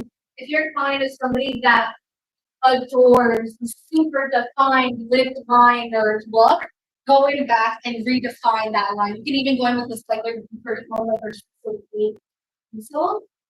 I'm gonna go in this line, but I'm still keeping it pretty light. I'm going in with she wanted it even darker. I'm just going in with this going. I like to call this like my Lana Del Rey lip liner color because it's in that tone. That's or if you're familiar with that, I think stone is the kind of like a 90.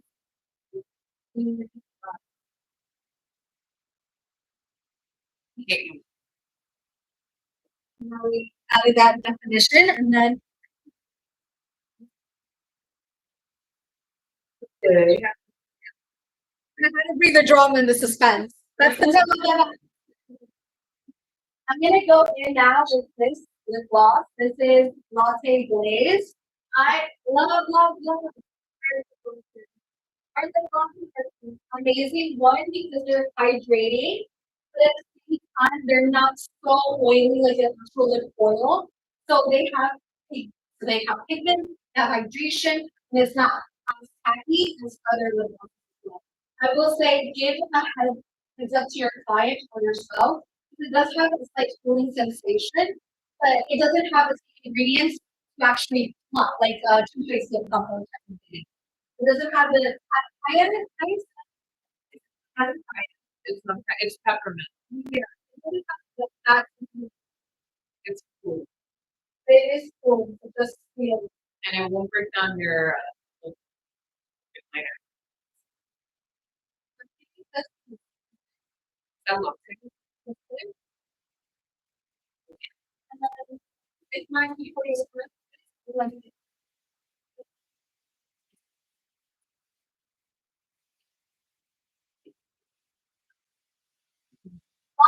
Like, and it's like you made this an extreme like new word like concealer instead of going in with that the for the 600 British pencil, which is like a pinky nude. I can go in with actual a little bit of foundation or concealer in the center, blend it out, use that cold tone, and it will give you that concealer with effect if you want like a more again 90s type of. But this because it has kind of like a beigey pink, it helps kind of light also that.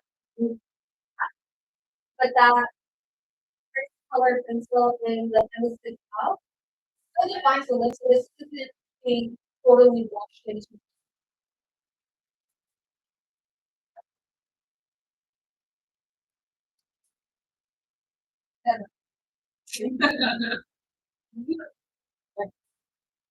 So this is option number one.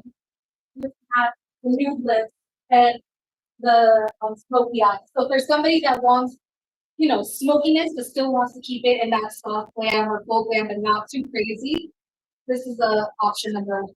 But we're gonna then transform this to a full on maquillage. Her husband mysteriously died and she's going to get the well.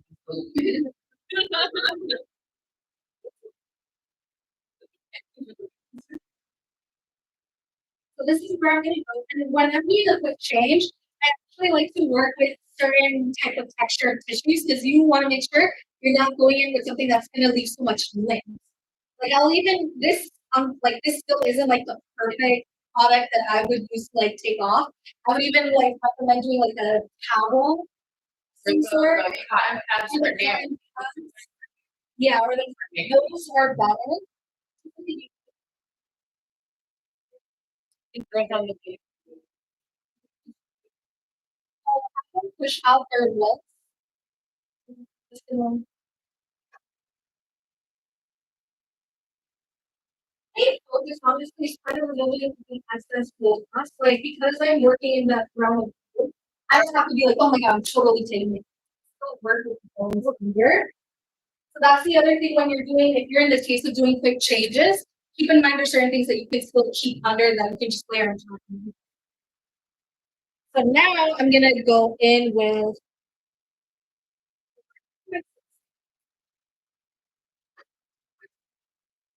upgrade. I'm gonna go in with 612. This is the conventional dark purple.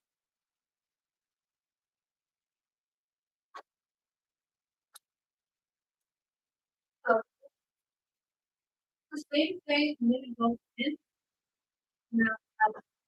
You're thinking, oh, you're thinking of red lip. Why are you going in with this dark of a color? Because for me, my version of a red lip is gonna be something that's gonna be more of like a. So I'm gonna go in darker and go into the center, being a little bit more.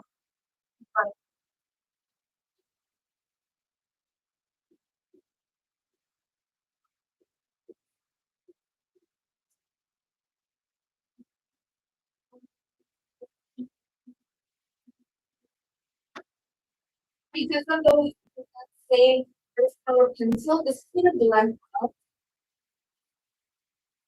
without so much issues as opposed to going in and like a lot of.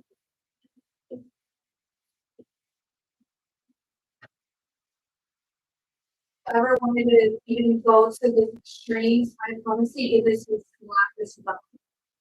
So just understand with it. If you're putting with red, it's gonna tone it down. It's not gonna be as dark as you think.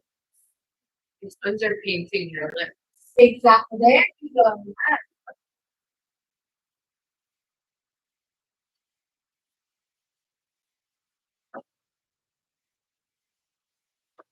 Kind of is same concept what we did with the color as well, where we put the color down and then we go and same into the eye. It's kind of that same concept. I put the color down, but I'm blending it inside the not like going at the purposeful with the paint.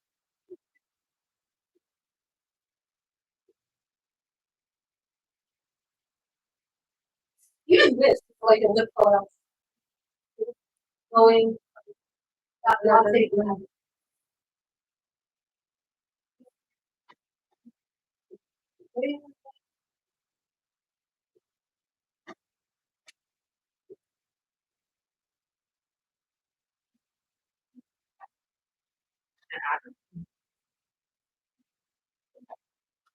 Yeah, what do you think?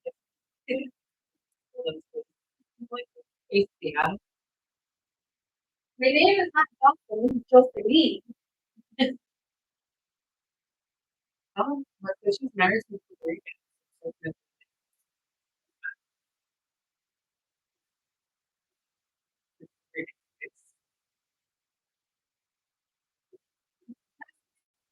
so good.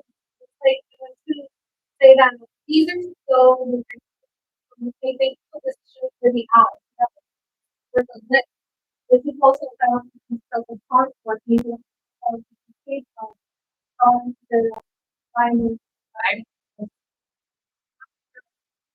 You can use it and then obviously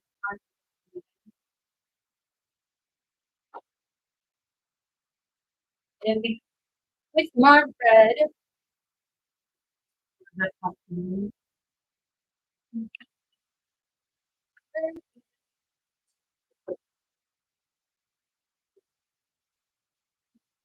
they don't have this or That's right. I like that. we go into our blush and glow palette.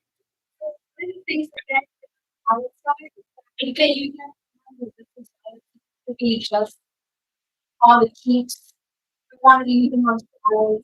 I can for certain tones, right? Baby tend to stay the eyes. So I'm gonna go in with that both from the blush and glow. Palette specifically because it's blush and like lip and cheek has more pigment than the other blushes and the other cheeks. My favorite guy, just saying. So definitely look at it as a lip.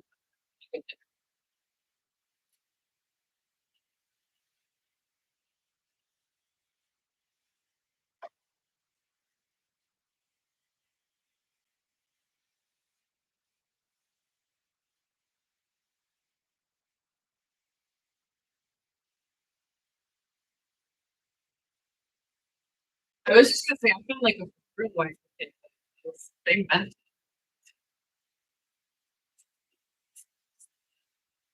it is my favorite. This is my favorite. You can already see because I did a little bit of that dark brown. It's making that edge look a little bit more creepy. These are also these are things that I wanted to like, I wanted to like create like a quick gloss that can just makes it look very easy to make it finish.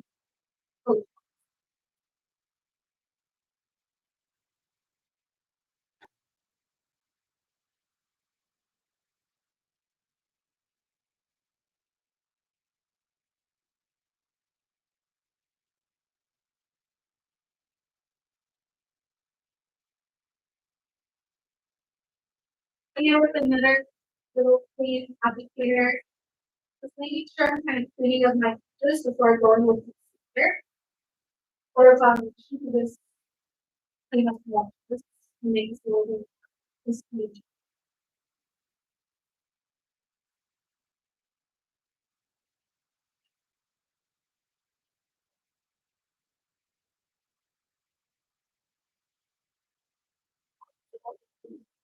I'm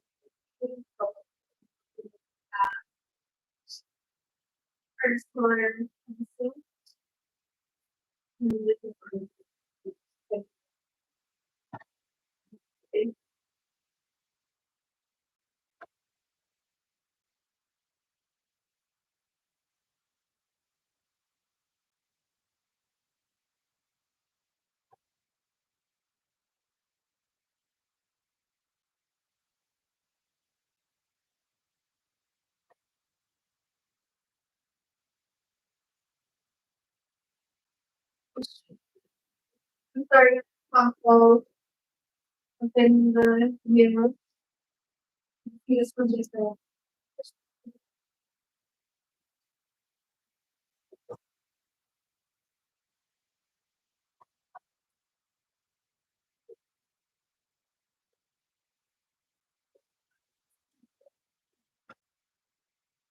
can go in with a little bit of spice. Nina so that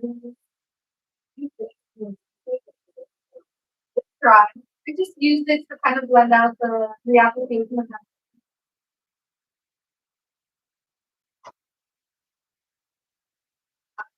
And also because I wanted it like more creamier, because I'm using powder, it's kind of creating that shield so it doesn't bleed. Sometimes when you go with creamy products, if you have like a bleeding problem, there is certain primers that you can use to kind of stop that, or sometimes I'll just use like a powder that helps bleed. I didn't use concealer at all. I just went in straight in with the powder, but a very minimal amount. You can, but it can cause like a bleeding problem. Like if it's a darker color, it can be concealer, it can be muddier, and the powder's kind of stopping the creating a barrier. Okay, guys, so we're going to pass the looking. A little bit of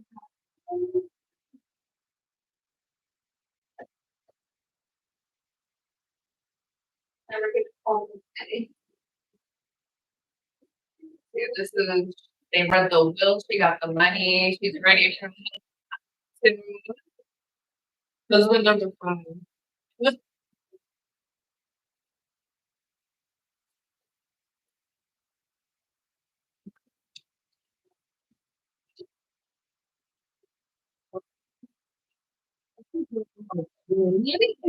Sure. Because you sculpture. And you need to have the Little bit of sunshine.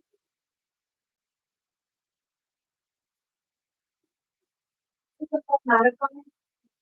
Or it's like really looking up, being out of anything of life. But does anybody have any questions for that? Oh wait, actually, the raffle. We can raffle. Does anybody have any questions so far regarding anything?